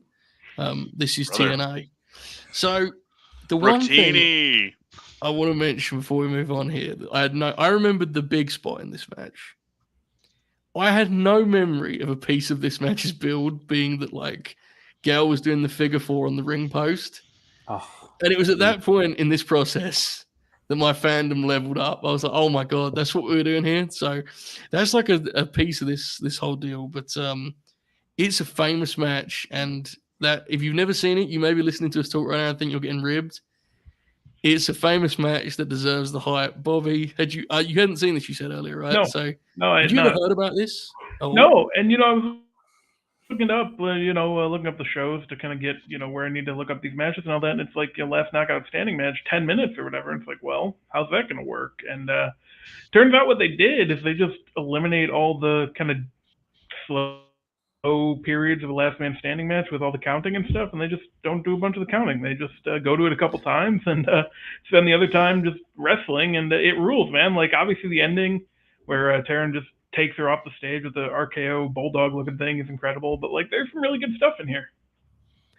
The corner bump that Alex tweeted earlier, in which Gail basically just has to make a choice, right? Like, yeah, I'm just going to charge at this, and she somehow rotates the whole way around and lands on her back on the outside. Is genuinely one of the sickest bumps we've ever covered on Grin Grappler. I truly believe that. Mm-hmm. Hilariously, is total runner-up to the cutter off the ramp in history. That's the one people remember. That chair spot is insane. This is an all-time TNA triumph, Alex. Like, I can't quite believe the level to which this came together. This may be Gal's like magnum opus, if we're being real. It's wild. Yeah, you made the joke about if you're listening to this with no context, you might think we're ribbing you, and that's I remember on the I guess it would have been Twitter at that point, but I remember the websites that I frequented, everyone was going nuts about it. I was like, what? Like I thought it was like some elaborate rib that someone had perpetrated on me. So I very much legally downloaded a copy of the show just to watch this match, and I was like, what the fuck? And I don't know if I've watched it since then. So it's been a 10 years. This was the one. The main event was Bully Ray and Sting, if I remember correctly. Yeah. Where the finish the was wheels are they're coming off again, brother. At this aces point. and eights, bro. And I just remember Sting took a pile driver onto the boards of the mat because Bully cut the canvas up. And we thought that was Sting's last match at the time. Anyway, I don't know much about Taryn Terrell. I know her solely because of the angle that led into this match and this match. So I cannot tell you if I've ever seen a match that Taryn Terrell has had besides this. Former ECW general manager. Yep. Like when it was the third brand. Yeah. As Oracle psychotically called it on the last Grin Grappler, the tri-brand era. That fucking ruled. Can y'all help me out? Who's the third guy on commentary here? It is Todd Kennelly, who I don't know if Taz ever confirmed this, but it certainly seemed like Taz fucking hated that dude whenever they would do commentary together. And it has to be said, Taz, I love you and you don't like me very much, but brother, this was not your finest hour. This Ace and H stick was a terrible mix with his normal commentary. It was bad, really bad. I thought Taz was bad in TNA, and I liked him in WWF, and I like him in AEW. I don't disagree, but would you agree that this Ace and Ace thing was like the worst version of that? Like, it's bad, man. Yeah. I mean, Aces and H in general, as someone who was at the show where Bully Ray was revealed as the leader, and it was like a really fun angle they shot, and it was a cool thing to see live with all the trash getting thrown in the ring and shit. I have no tolerance for the romanticizing of Aces and Eights. That shit sucked, dude. And so Taz does have one good call here that I'm going to get to. ODB, who we mentioned, and I think we would all agree in celebrating one of the really pillars of their women's division at that time. A great character, just like a really, you want to talk about someone who like believes what they're doing. As over the top as she was, it never felt like she was acting. It's just like that's what she does. That Cody Deaner pairing was awesome. Like 09 or whatever. So she's a special ref here, and another, I mentioned the little things in wrestling that'll make me pop, and custom referee gear. That's to me some of the funniest shit in the world, and she has her own custom ref shirt here. Get a great octopus stretch. Mike Tenay drops at one point that Gail was the number one in the PWI women's rankings because Mike Tenay, Mike Tenay knows ball. I don't know if you know this, but the figure 4 on the post, which how many times has that been done outside of Brett doing it? This covers some ground considering what we've talked about. That is the realest thing Gail Kim ever did. It looks sick too, doesn't it? Yeah. God, it looks good. Yeah, and it's and as we learned that Brett explained, that's one of the things that led to that concussion in that match with Goldberg is he didn't, what I'm trying to say is that this is a difficult thing to pull off, and like the synchronicity of executing it and making it look so insane is like there's some things that are very blunt force trauma in this match that are way more like but like I was just kind of blown away at how well they pulled this off. Not once, but they did it twice because she does it to Taryn and then Taryn does it to her. It's very impressive shit. The corner spot I did not remember, and yes, I yelled out loud when that happened because going back to the Kong match when Oracle was talking about making things memorable, it really seems that Gail understood. And this match is a testament to that. Of like, okay, we can go out there and we can hit each other over the head with garbage cans for 15 minutes and do these really slow get up spots when the ref's counting, or do 2 or 3 things that actually fucking matter and people will remember that. And the way, this is Bret Hart once explained this so eloquently, and he's always said the hallmark of a good match, a great match, is that the crowd starts sitting there and staring. And then through the first act, or however you want to word it, they're kind of inching closer to the edge of their chairs. And then by the end of it, they're standing up. And that's what happens in this match. You can tell that spot in the corner, the crowd was not expecting that. There's a guy opposite hard cam that you can literally go, oh shit, like the way she just hit it so hard and flew to the ground. And by the end, they go nuts when they do the ace crusher off the ramp there. When they go to the outside on the ramp and Taryn does her dive and misses and ODB's doing the count, this is the Taz call I like. He's like, I think ODB's blown up. And she's just standing there counting. But yes, is what everyone knows. Gail goes for, a pile driver or whatnot. Taryn Terrell reverses it. Ace crusher off the stage. Just one of those things that the shot that captured it live where they just disappear is awesome. And then when you see the camera that was on the other side, it's even more devastating. You'd expect it to be like, in X7 when Taker gave Triple H that choke slam, how the one angle looked incredible and the other angle is like, oh, fuck you. And in this case, it's just like, oh, God, they killed themselves. And then Oracle called this out in the chat the other day, and it's true. It's a last man standing match that ended at the peak of the match. So often these matches just go on way too long, and fucking Chris Jericho has to bury Kane under the stage, and it's a big move that wiped this gal out. And then Taryn Terrell's fucked up too, and the only reason she got up is because she had the stairs to help her get up. And so it's just this. A lot of people celebrate it, but like when you think of like what a hidden gem means, or like something that a diamond in a fucking garbage pile, which was pretty much TNA in 2013. There's not, even for the roster they had at the time, there's not too much redeeming, and this is worth checking out. Like I said, I don't know what Taryn Terrell did before or after this, but this is good shit, man. I think I'm inclined to agree with you that this may be Gail's, the one where she hangs her hat.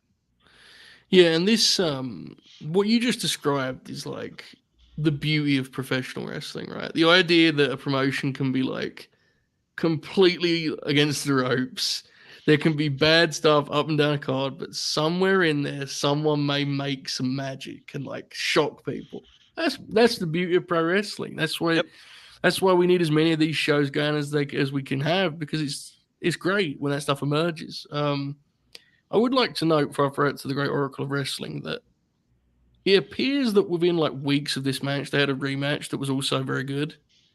They have a ladder match that is also like very praised, and now I'm wondering if this is like this. This is the ladder fascinating match, because I watched 2013 was one of the like 3 years I watched like everything in the world. So like you would have seen it, because this got a really good rating. So I vaguely remember watching this ladder match. I remember thinking it was good, but not as good as this last match or the last one standing. But that's okay.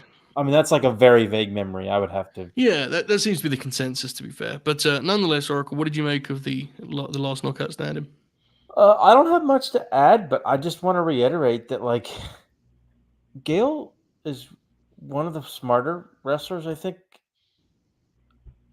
I don't know. She didn't always have the best people to tango with, right? Other than maybe Colin and a few others. But in terms of her mind for like knowing how to put a match together, just hearing y'all talk about this last woman standing match, I'm reminded of like the brawls in the 80s, right? And those stipulation matches and those Texas death matches. They don't go more than 10 minutes, 10, 15 minutes. Mm-hmm. She understood that. She understood you don't have a stipulation match like this go more than 10 minutes or like and that you end the match at its peak, I don't know, it's kind of upsetting in some ways, because I think she's good enough to where, as you mentioned at the beginning of the show, if she's 10 years younger, yes, different. She could be considered an all-time great. It's still kind of surprising she didn't get that like Mickie James run where they brought her back in. Yeah. Mm-hmm. Yeah. I think just that relationship with the company was always Yeah. really splintered, right? It's a fair point to call out that maybe they tried and she was just like, "Nah, I'm good. My husband's got a new line of pots out. They're gonna pay for my my new bathroom, so I don't need it." Can't blame her, to be honest. But yeah, she's just an incredibly smart wrestler. Honestly, that's the thing. That's like the one sort of revelation I've had from watching these matches and this is actually the one of the first times doing Grin Grappler where I've learned something. Yeah. Like, she's a lot better than what she's given credit for, and the ad nauseum TNA conversation is a big part of that. But like, she's a very, very crafty, smart wrestler, Very and cerebral. Yeah. yes, and like, I can go on and on how much I appreciate the fact that like she said we're gonna have a last woman standing match and it's gonna go 10 minutes, and we're gonna make it matter and mean something. You can definitely see why she's a good producer Yeah, now. You could definitely see why she's been able to kind of transition to that. Yeah, no, I agree completely. It's definitely, of all the grapplers we've done, this is the one I think where a lot of us got like a. Alex less so. You'd seen more of this, Alex, but like the others, I think the rest of us three are like we learn a lot doing this. I think so. Very cool. You can make a direct tie also to the match we started with, as far as her understanding how to make the most of the time you're given, even if you are given like time for a real match, how to make sure that like the points of that you want to stick out. Yes, and before we get to the last match, I do want to know that like, while we've pondered some kind of what ifs and such for her legacy and all times, it should be said like TNA, for all of their many, many faults that new ones apparently are growing, they have always done a great job of celebrating Gal, right? That must be said. Yeah. They've always done that. And like, I'm sure there's TNA fans that would like happily put her in that all-time conversation. And like, God bless, man. TNA have always done a good job with that. Like if you was a big player for their promotion, they will celebrate that, which I think is cool. So yeah, good for TNA, I guess. Anyway, speaking of good for TNA, Lockdown 2014. Our final match, just as we all predicted, Madison reigning as the Grin Grappler Chronicles. Now, before I go any further with this, because this is not a great professional wrestling match, it's just it's a fine match. It's a fine match. This show fucking sucks. And immediately after this match, the great Samoa Joe and the good Nick Aldis have an absolute SmackDown General Manager have an absolute bomb of world title match. Like, just an awful professional wrestling match for the world title. And I say all this to say that on this show, this match is more of a triumph than we may realize watching in a vacuum, because good God, this show is bad. Before we get into it, to give an idea, the Bound for Glory, the Lockdown that was 1 year before this, in the Alamo Dome in San Antonio, Texas. They quartered off a section of it. They drew between 7,000, I think is the agreed upon number. Some outlets have reported 10,000. Either way, it was a good house. Yep. If you watch that show, they were lively. This show, 1 year later, the reported attendance from most outlets, 527 people. 500 people. And I really do think that's important context here, because this match's biggest issue is the crowd is just sitting there.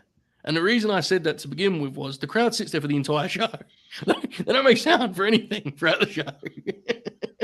And Oracle, if you had to guess, would you think that the opener of this show was Yasu Sanada and the Great Muta against Christopher Daniels, Kazarian, and Chris Sabin? Wow. Okay, before we go on, because we've gone long here, but I apologize first, but I have to ask, does anyone remember the Samuel Shaw angle that went into this show? No. Wasn't he a ref? I remember this is last year Spike, right? So this is when like MVP's about to start the beatdown Yeah, clan and stuff. MVP's in. He's as a baby Wait. face at this point. Was Samuel Shaw Dexter Loomis? Yes. Okay, And I was thinking of that's- some of the. There was some He's guy playing this character here. You're thinking of the guy who defeated with who Davari. Davari. Yeah. God, like Sam Shaw was brought in as like a gut check guy, and then at this point he starts basically playing Dexter Loomis, and the idea was that he was like obsessed with Christy Hemme. And Ken Anderson, who I guess had nothing else to do, defended Christy Hemme's honor. And I could be wrong on this, folks. I didn't have the guts to check. But I think the finish of this match was Sam Shaw threatening to jump off the top of the cage, and like I'll leave that there and leave it to your imagination. But I'm pretty sure he like Hawk, don't do it, Hawk. I honestly think that's what he did. If anyone knows or remembers TNA Lockdown 24. Anyway, this show fucking sucks. In the midst of it, a version of Madison Rain appears. Okay, I'm right. Okay, thank you, Hudson. I had no memory of plucky babyface Madison Rain. What is her entrance theme? Yeah. Because when I saw this match, I was like, well, obviously, like Madison's gonna be the heel. Because she was like Madison's thing was she was a good heel character. She would do like shtick and stuff like that. And here she's like, she throws like southpaw forearms, and she's like this plucky white man baby. I have no memory of this, but I thought they had a pretty nice little match. Gal doing the kind of escape the cage deal, which I never remember them using that. I don't know if that was a thing for this match. And Oracle's point made throughout the show about maximizing those spots. They built the big spot in the match is the neck breaker off the top rope, which I'm sure felt like hell. And they have like 8 minutes and they go home shortly after. Gal takes some great bumps for that. It's not a match to write home about. It's probably Madison's best match, I would guess, just by kind of, I don't think there's like a long list. But it was a nice little match, I thought. Oracle, what did you make of this trip down Lockdown 2014? This is like 2014 TNA is like obviously terrible, but it fascinates me because it's the last year on Spike, and like I remember at one point, like my brother Dylan got like a gig to write about them somewhere. I was like watching them weekly, and like he was like the best thing is like MVP's promos and the beatdown for the beatdown clan. Yeah, and I think didn't they also do like wasn't there like some like crazy like 3 or few like Team 3D, the Hardys and the Wolves? Yeah, the Wolves. Yeah. Yeah, this is right after Sting and AJ left, right? So Yep. they're reeling when 2 of their 5 biggest stars in the history of the company are gone, and it's the last year of Spike, and this match is okay. This match is fine. Gail's good in it. I think her cage bump with the chair looks in some ways even more brutal here than it did in the last woman standing match, because like she just like there's the it's basically the giant cage is in the way, preventing her from like stopping her momentum, so she just like slams super hard into it. Looks vicious. Big neck breaker spot's great. I'm not a big Madison Rain fan. She's okay as a heel stick person, but I could never buy into her. This is basically Gail going out there and like maximizing her minutes and like bumping really well and like getting in and out, at a decent clip, without overstaying its welcome. I don't think any of you ever answered this, but if anyone in the chat can, like, how did they turn? Like, when did Madison Rain become Ricky Steamboat? When did she like turn into like white meat babyface? Alex, did you have any memory of this either? Like, this broke my brain because the music is insane. The music sounds like isn't her most famous program the one with Mickey? Yeah, she's a heel there though, right? She was like, she was one of those heels who was like she was good for if you were like a Vince Russo and you were writing TV. She was good at like she'd do backstage shtick and skits and so on and so forth. Yeah. I never remember her I- as this wrestler. I thought she sucked as one of the beautiful people. Like she was the Yeah. antithesis of what we were talking about with Angelina and Velvet Sky. Of like when she did that, like I'm all that shit. I was like, this girl, she can Yeah. probably do something else, but she doesn't believe the shit she's I doing here. think I think her run like gets started after. I think when Okay. when she's not got the bleached hair. I think I could be wrong on that. Again, chat help us on the lore of Madison Rain. Man, Bob, are can you you familiar? imagine the I'm not. Can you imagine the level of pervert that watched 2014 TNA Weekly? Well, the main event of this show was Lethal Lockdown. Davey Richards, Eddie Edwards, MVP, and Willow, of course. Oh shit! Willow! Indeed. Versus, listen to this shit, dude. Team Dixie. Oh no! Bobby Roode. God bless you, Bobby Roode. You have Oh, and that's one day. 2014. So Hogan's already left too, huh? Yeah. Sometimes I Bob hear voices deep inside me screaming. One day you will enter these Grin Grappler Chronicles and we'll do right by your name. But here you were surrounded by Austin Aries, who Bob's friend. Bob's little friend. Dude, this is War Games. Listen to this shit. Jesse Goddard and Robbie E in this fucking War Games match. Mr. Team Stones Dixie. and War Games. Living up to Dusty Rhodes' vision. Just Jesus. anyway, Bob, do you like the match? Didn't they do like an Eric Young thing later on in the year, like a couple months later, where he like He was Brian followed, Danielson. like Daniel Bryan's thing, and like I Magnus for the title? was at Slammiversary that year. It was at the same building. They did Slammiversary 2012, which has already been referenced in this episode, where that arena on the UT Arlington campus, they legit packed that. It was like 5,500 people. And then at the one in 2014, me and my buddies went, and we just went up to the box office, like, give us the cheapest tickets you have. And they put us up, and like, there were so few people there that we were just like popping ourselves and yelling shit. That someone came up and was like, TNA wants to upgrade your seats. So they moved us down like lower because they needed more people on the hard camera side. So the bloom was firmly off the rose. And I didn't want to do it, but I have to since we're here. Joe did not properly make that match sound as bad as it was. It had Bully Ray as the special guest referee. Oh, fuck. And leader of the winning team receives 100% control of wrestling operations. Had right. Dixie Carter won, Bobby Roode would have gained 10% ownership of TNA. Bobby Roode, we will one day you will get your justice, my friend. It will happen, I promise, but not today. God bless you. Bob, did you like this match? Fine. Not much to it. Gail throwing herself into the cage was good. Top rope neck breaker was good. Finish was fine. Like, you kind of think of top rope spear, you hope for a little bit more, but it was all right. I mean, for what it was, and kind of like you said, the crowd didn't get into it. There was no crowd there, really, in general. So it struggled a little bit, but I mean, it wasn't actively bad. Yeah, I definitely think, again, I'm not saying this is a classic in another situation, but like, Jesus wept, this crowd is brutal, man. Again, that Joe Aldis match is like, I've never seen that. dude, that is one of Joe's worst ever matches. I go 20 minutes. It's brutal. Folks, we have news. According to Wikipedia, Madison returned in 2013, making the save for ODB, who was being attacked by Lady Tupper and Reigns' former partner, Gail Kim, establishing herself as a face in the process. Yeah, there it is, folks. History. Who's Lady Tapas? Like, was she... Do you not remember? Oh, no. Alex, she fought in Rising. Oh, God.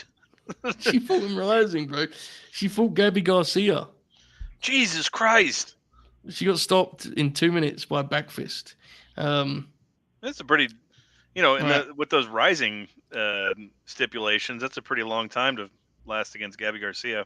So she was like this big project. They had her and Gal, and they were obviously going to build to her working Gal. Okay. Instead, obviously she was not very good. Unfortunately, she was released. She then worked OVW for a little bit, and then I've just seen this here that's fascinated me. She was in Global Force, She had several matches against Brother. the eventual Zelina Vega in Global Force. And then this has stood out to me. Tapper, while not signed to a contract, made her debut in WWE's developmental territory NXT on 12th of July 2017, losing to Ember Moon. Brother. She served as an alternate in the Mae Young Classic and also appeared on AEW Dark in 2020. So fascinating career. I don't know anything more beyond that, but she's wrestled for the big three. Yeah, and she's standing here at ringside, and the announcers are talking about her a lot. So they had big plans. I don't know. Yeah, Alex, what do you think of Steamboat, the Knockouts champ here, keeping the belt, brother? Dude, that I would almost guarantee the people who did Dixie Carter's theme did Madison Rain's theme here. It was crazy, dude. And as a babyface, especially. Yeah, I'm not a Madison Rain believer. I saw someone in the comments asking if we saw her match with, what's her name, Diana Peraza.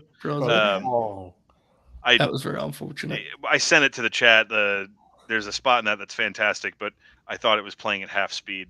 It was very bad. Yeah, it was. Yeah. So what's the?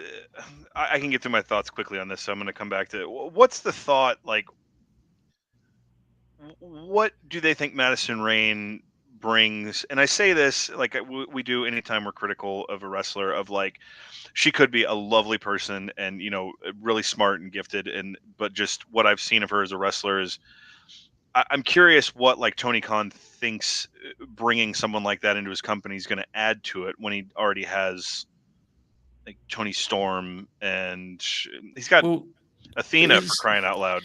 These things are always complicated because what I'm about to say is going to sound like a punchline, and I do not actually mean it that way because I know I've heard otherwise. She was brought in as a coach. Okay, hold fire.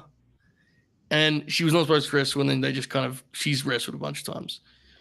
I have heard she's a genuinely good coach, and I've also heard that many good professional wrestlers are very bad coaches. You never know, right, in these situations. But that's in real sports too. There's plenty of football coaches now who had not successful careers as players. What I would say, and I don't know, I don't work there. I would think that what she was good at would be hard to translate to coaching the AEW girls because they don't do any of those backstage segments or personality pieces really for the most part. So I don't know, but it could be also good things. Yeah, we're just kind of spitballing, but it could also be she basically was wrestling on TV from like her debut, and a lot of those gals aren't used to that. So yeah, I've heard good things. Her matches in AEW, I don't think any of us talking out of turn. So she's had really bad matches in AEW, but I don't know. Well, here, every time we get to this period of TNA, I feel like Kent Brockman would be like a sad end for TNA, and they're still fucking operating today. And someone conned a bank into thinking they're worth $10 million as recently as 2 weeks ago. So, yeah, my first note is who is Tapas. We've covered that. Taz and Mike Tenay are arguing about if the cage is tall enough to keep Lady Tapas out of it, and that's entertaining to me. We already entered this with the Taryn Terrell match, but Oracle called it out. This is past the Hogan era, but still when they had the 4-sided ring because you had 6 sides and it only got you so far, dude. No more playpen ring, brother. And so Madison Rain right out the gate is looking for a move that I've always just known as the Alex Shelley hump move, where you hook your legs under your opponent's biceps, and then you kind of just do a thrusting motion and bang their face into the mat. Alex Shelley was the first person I saw do that, and I guess that was one of Madison Rain's big moves because that's what she's going for, and eventually hits on the cage. That was a good idea. That was definitely a gal spot. They like built to it like it was like the claw or something. Oh, brother! Now I'm thinking of Madison Rain. Just putting the hand up and. What would Fritz von Erich have done with a Madison Rain?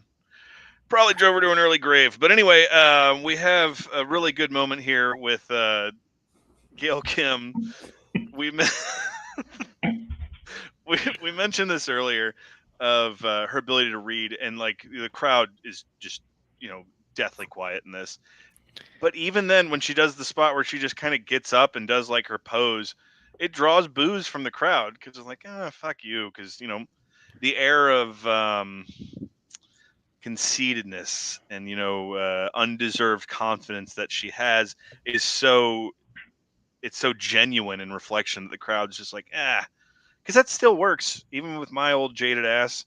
If I see someone out there with some shit-eating grin, like, Roman's really good at that, where even I know all of this and I watch my TV and he can just flash a look and I'll be like, fuck you, and that's if you're good at it, you're good at it. And Gail has that moment here where she reads like, well, this crowd ain't doing shit, so I'm going to try to stir him up a bit, and it works.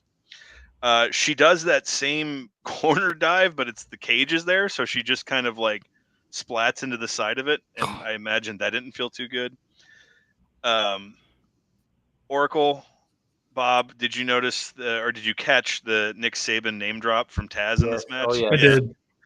Real Nick Saban type. Let's go, Gail.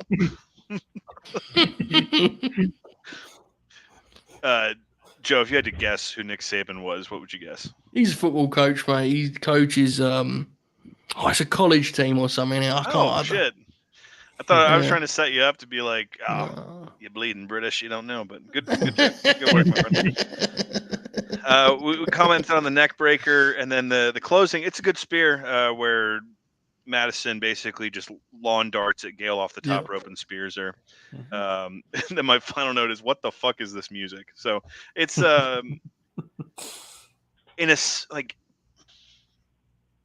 an unfortunate way, I think it's kind of what we've built to at this point, that even with the company she's in having completely fallen apart at this point, Gail's able to get a match, a good passable match out of someone who isn't really known for as much, and also by the end of it kind of get the crowd into it when it's a crowd that is 1/14th of what it was the year before they had. So it's I've discovered an interesting piece of history.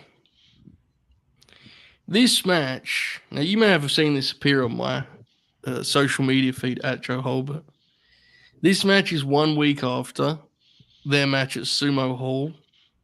You may have seen me tweet this before. I don't know. When I don't know what they're going for, but like Madison turns into like Scott Steiner and just fucking dumps on her head at Sumo Hall. Have you guys seen this? Or? Yes. Yeah, that was a week before this, which has now made this match funnier to me. That rules. So they were taking it around the globe, brother. By the way, also on that show, Yoshihiro Takayama versus Abyss on that show. By the way, it's Sumo What? Double DQ, 6 minutes. Yep. God fucking bless. That might brush aside Walter and R-Truth from the European tour a few years ago as the new Holy Grail. TNA, that match may be out there because this show is out there. Like Funaki works fucking Bobby Roode. Shooter Funaki, not SmackDown announcer Funaki. Sonada versus Austin Aries, which is wow. Good God. These pieces of shit total non-stop. They sent Goddard and Robbie E won the tag belts at Sumo Hall. Fucking Jesse Goddard. Dude. That's crazy. All right. Anyway, let's put a bow on this. Okay. Matches called out from the third act. It has to be the Tessa Blanchard match is really good. Make that what you will. Also, Gal came back I don't know how long ago it was now for Impact 1000. They did a 10-woman tag and got legitimately nearly murdered by Velvet Sky. I don't know if anyone saw this, but Velvet was at ringside, yanked Gal from the apron, and Gal fell directly on her head. And then she did the rest of the match pretty blatantly concussed and did a top rope dive and went inside. Did all of this crazy shit. So that was quite the way to end her career, it seems. So. The Paul London special. Indeed. As for this, Gal and Mickey, I had looked through them because I was going to try and watch one. There wasn't any that got a lot of bars or anything, but I'm sure that some of them were good. Yeah, I'm sure that some of them were good. I don't know. Anything else, fellas, though, that would come to mind or about cover? Yeah, Okay. this era is definitely a massive blind spot for me. Not sure. Yeah. It also should be said, we gave them a lot of credit earlier. The division was not nearly as groundbreaking at this point in time. Poor Gail came back and it had changed a lot, so it's a shame. Okay, let's conclude the legacy of Gail, Kim, Bobby. Any final thoughts in that regard? Go for it. Yeah, I'm really glad we did this because, like I said at the beginning, I only saw that first WWE run, and I had heard about the TNA run. I don't know, had we not done this, if I ever would have, gone out of my way to look at the TNA stuff, just because there's so much wrestling out there, and it's hard to keep up with it all. But that's kind of the beauty of a show like this, especially for someone that was never necessarily a top star anywhere. Like, we picked 6 good matches and had a lot of fun with it. And I came out of this with a bigger appreciation for Gail Kim than I had going into it. And that's kind of what it's all about for me. Absolutely. The Oracle of Wrestling. Final thoughts. Gail Kim's legacy, bro. Yeah, a wrestler that is very underrated, and I'll say this, and it sounds negative, but I mean it in a very positive way. She came in the business at the wrong time, I think. Yeah. In terms of like exposure and overall legacy, in terms of like from a fan's perspective, right? Yeah. I think from the business, I think in terms of they needed women her, she's yeah. worked with, she has a very good legacy in terms of Yeah. But she, brilliant wrestler, really. And I've mentioned it several times about how she just, like, the word you use, cerebral. She just knew how to structure matches well, put together matches, made everything mean something. Just a very smart, very gifted wrestler. And I came away with this with a very, very much a stronger appreciation of her as a wrestler. She's very much too, like, she's in the classical traditional mold of like a great worker too, right? Like the things she's good at that you just described there. Yeah. Smooth too. Like she's absolutely. Alex, final thoughts, mate. That round the world octopus stretch ain't easy to do. That's why I mentioned her and Sanjay Dutt were like the only people I've seen do it, and I think was that AJ Lee's finish? There's only like a handful of people that have done that shit. We need people like this, not just in wrestling, but in all forms of art, to come along at a time when things are kind of down, and to kind of remind people, be it the masses or 527 people in Florida, that that there's an art to these things. And I'm sure everyone wants to be Steve Austin in main event WrestleMania, but it just doesn't always happen that way. But there's plenty of bands that have played Saturday Night Live that didn't necessarily go on to be Taylor Swift or some shit. So it's like Gail, it's weird too, because like her and Mickey are like the last bastions of that time when women's wrestling was like still very much, ooh, Jerry Lawler's going to commentate your matches type shit, that went on to like in their time. And then afterward, we talked about that Mickey's run, like her ring gear was like, dude, what the fuck?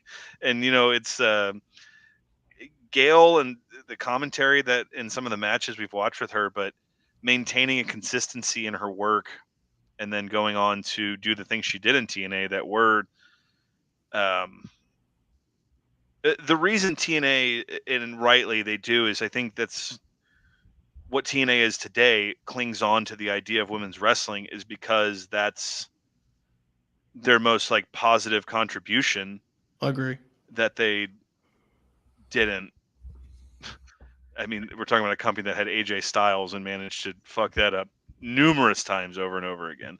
Had Samoa Joe in 2005 and managed to, figure out a way to fuck that up. And it's and what I'm getting at is like this wrestling company that has an infamous legacy to begin with, the thing they cling on to as their positive contribution to the wrestling industry that anyone who knows what they're talking about agrees is factual, is that they allowed women's wrestlers in a time when it wasn't like the big go-to to go out there and just fucking tear it up. And Gail Kim was unquestionably at the forefront of that. She's their first women's champion, so she carved a path, you know, and then later kind of gave back in the sense of player coach, especially in that Madison Rain match, and then Taryn Terrell doing just crazy shit you don't expect of her. So, um, in some ways, these I find more challenging to do than when we did Terry Funk or Bret Hart, or you know, even like a Kevin Owens or something. Like, I find it more difficult to properly like put into words the contributions they have to this. You know, it's like Tom Waits or something. It's like, how do you express that? You know, I understand it's not Elvis, but how do you express their contributions to it? And with Gail, it's proofs in the pudding. Like, look at the people she worked with. Look at her time in different companies and what the people that worked with her there gained from it. And you know, it seems as though it's become a tradition for us to end this way, but like, if she was a really shitty person, we probably would have known by now that like there was something like really problematic about her or something. And it seems like she just liked helping people that wanted to be wrestlers, women specifically. And um, she took that from what Molly Holly helped her out with and passed it on to another generation. So a great hand. I know that a good hand is a term that people sometimes view as kind of condescending, but I think it's true. She was an asset anywhere she worked. Yeah, I agree with you about these being more complicated because it is, you know, look, unquestionably, a part of Gail's story is that it did not work in WWE. That will be brought up whenever her name comes up. That will come up very soon after, right? It's a part of that story. I think it reflects an awful lot more on the promotion than her, but it is part of her story. It just is what it is.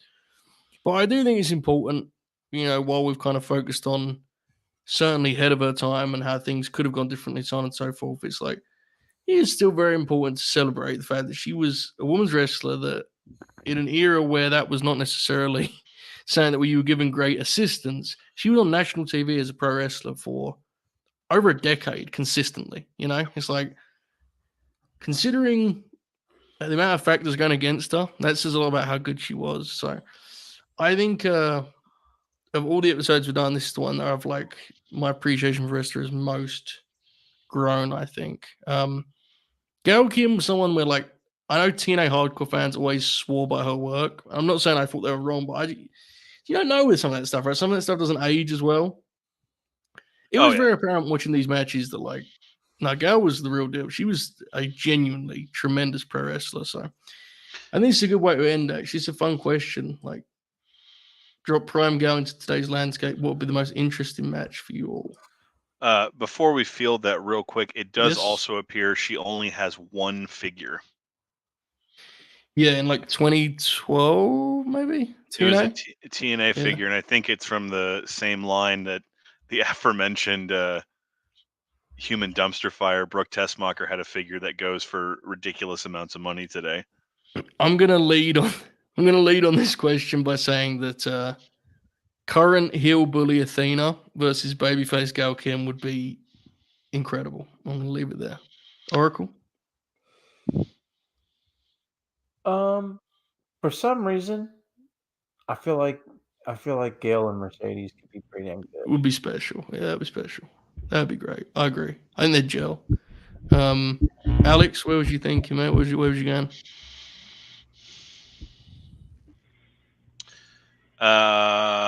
2015 babyface Bailey against heel Gail Kim. That'd be pretty cool. That'd be pretty damn cool. Bobby, any time machine match you want to throw out before we move on, mate?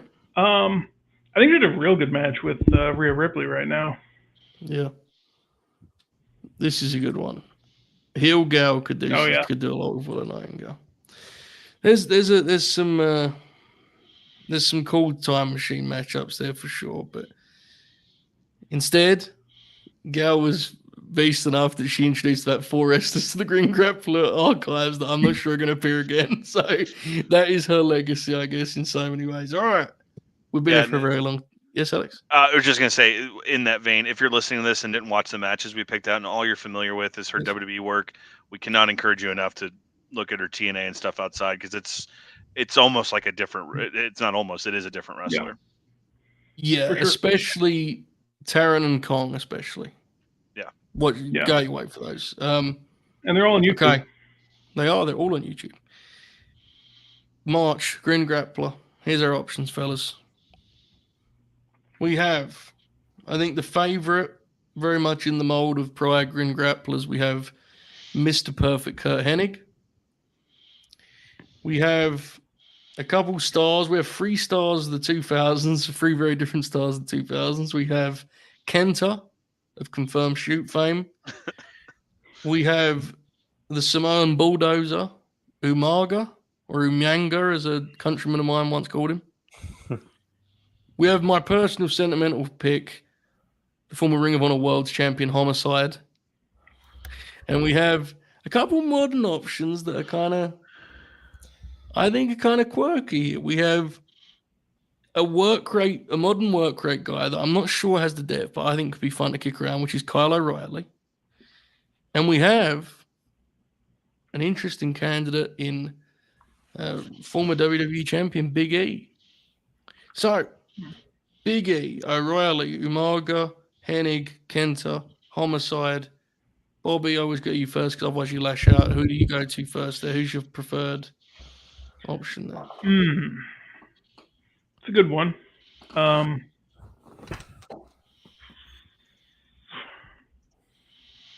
Umaga's intriguing, but the X would be a little confusing just because, I know he had like the little TNA run at the end, but it was mostly just a couple of years in WWE doing the same stuff.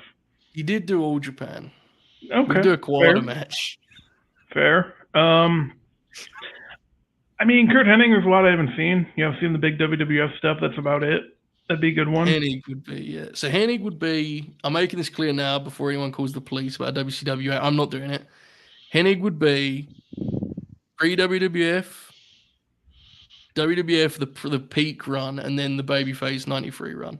That's fair. The only good WCW Kurt Hennig is the 99 Rapids Crap stuff, and that's fun, but it's not like it's not like, and the 93 act would be, I was talking to the guys on Discord about this, it would be the Flair match and one of the big Doink match, the Raw Doink match, which is awesome. The King of the Ring qualifier match, or King of the Ring match. I don't know if it's qualifier or not, but yeah. Hennig, Umaga, and Big E are the 3 that I'm kind of circling. Okay. Yeah. Alex's Homicide is flashing in front of him. Yeah. He's doing the Kill Bill. Homicide and O'Reilly were going to be my picks, so I think we're at an impasse here. Homicide, that was where my mind immediately went. But Hennig, we could do some good stuff with that. Hennig would be. We doing the Bach Broadway?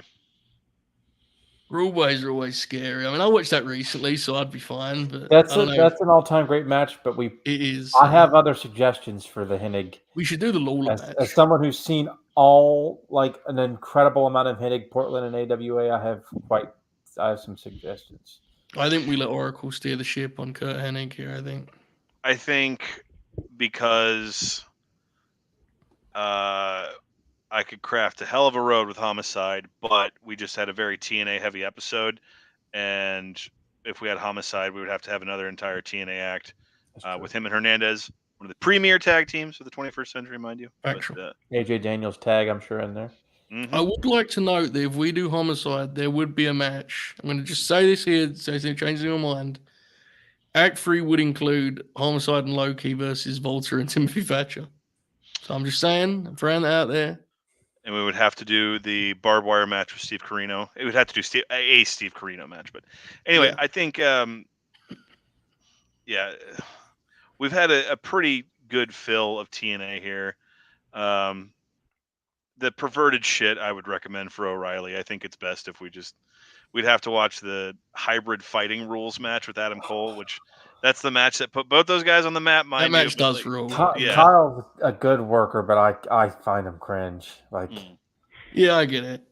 He's I've like my end game here is getting our first Trent 7 match on the Grin Grappler because we would have done that we would British have strong absolutely style. done it.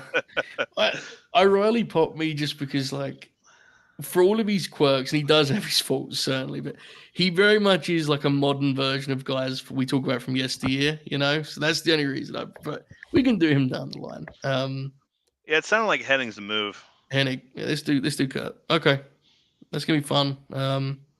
That's up next, folks, in March. Probably, I don't know when that show will be necessarily. I'm thinking calendar here. We'll see. hold on, let me do the math. I feel like When's Mania? I feel like. What about March 26th, the week, 2 weeks before Mania? Yeah, because Mania is the first week back. Yeah, okay, that's fine. That'll be fine. Yeah. That's probably when it'll be. We'll April lock that in. 6th. We'll lock that in shortly, but it's probably when it'll be. Grin Grappler, Kurt Hennig. That should be the Tuesday, March 26th. Okay, all right. That's what we're looking at, folks. We have been here for 2 hours and 41 minutes, hilariously. So with that in mind, Bobby, do you have a bit of a plug? Late Night Grin 100, March 15th. Available via Twitch and I think also YouTube. I think we're just doing it like this from now on. I don't know for sure. But yeah, March 15th. Be there. It's a big night. I got my red bow tie ready.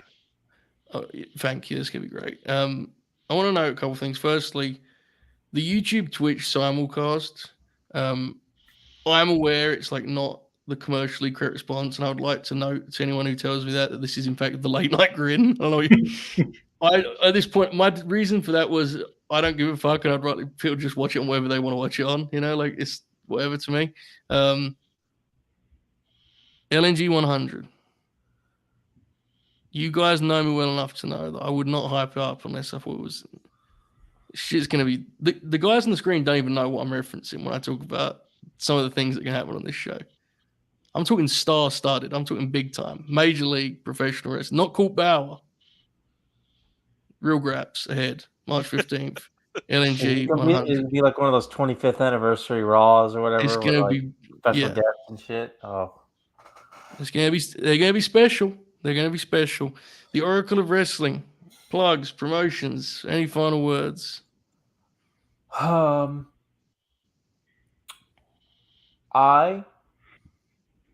am excited for Revolution next weekend. I'm not sure if I'll be on here the next couple weeks until the big LNG 100. Probably not. We gotta build it up. It's true. There's a special way to build these things. There is. But other than that, no, not really. Okay. Works for me, mate. Wonderful. Alex, what's up with the Contrarians, bro? What's the latest? We already recorded it with one of our podcasting friends, Stu from the Stu World Order, but we discussed the abysmal 2009 Friday the 13th remake. That's coming out soon. We're recording an episode on Hereditary tomorrow, which is another one of those modern movies that people told me was good, and I watched it and I said, really? So that'll be a fun one. We are thecontrarians.com, at Contrarian Prime on Twitter, for myself, at Contrarian Alex, as always. I am so grateful that not only y'all let me come on here and plug my shit, but that I have this to do monthly. I look forward to it every month, and I'll look forward to Kurt Hennig next month. And JJ is going to be there. I have like a half dozen friends that are going to be at Revolution on Sunday that all don't know each other, but I feel like it's, same. God, my brain's fucking rotted. I kept wanting to say the Avengers. I need to work on myself, man. But anyway, yeah, great time. Thanks. I appreciate you hiding the Hereditary hot take in at 2 hours and 44 minutes so that we don't. Just use a good place for him. They get that far, they can do what they want with that. The masses, all right, folks. We appreciate you all. I do not believe there'll be a Revolution preview because unfortunately we're all busy and old. Listen to Sting Grin Grappler in its place. Great idea. Yeah. Or just watch one of the 8 previews I'll probably do on another channel. So one or the other. LNG 100. That's the thing you need to be thinking about. March 15th. Nonetheless, have a great evening, whatever's left of it anyway. It's almost midnight Eastern, right? Good God. Enjoy this outro. Keep grinning. All hell.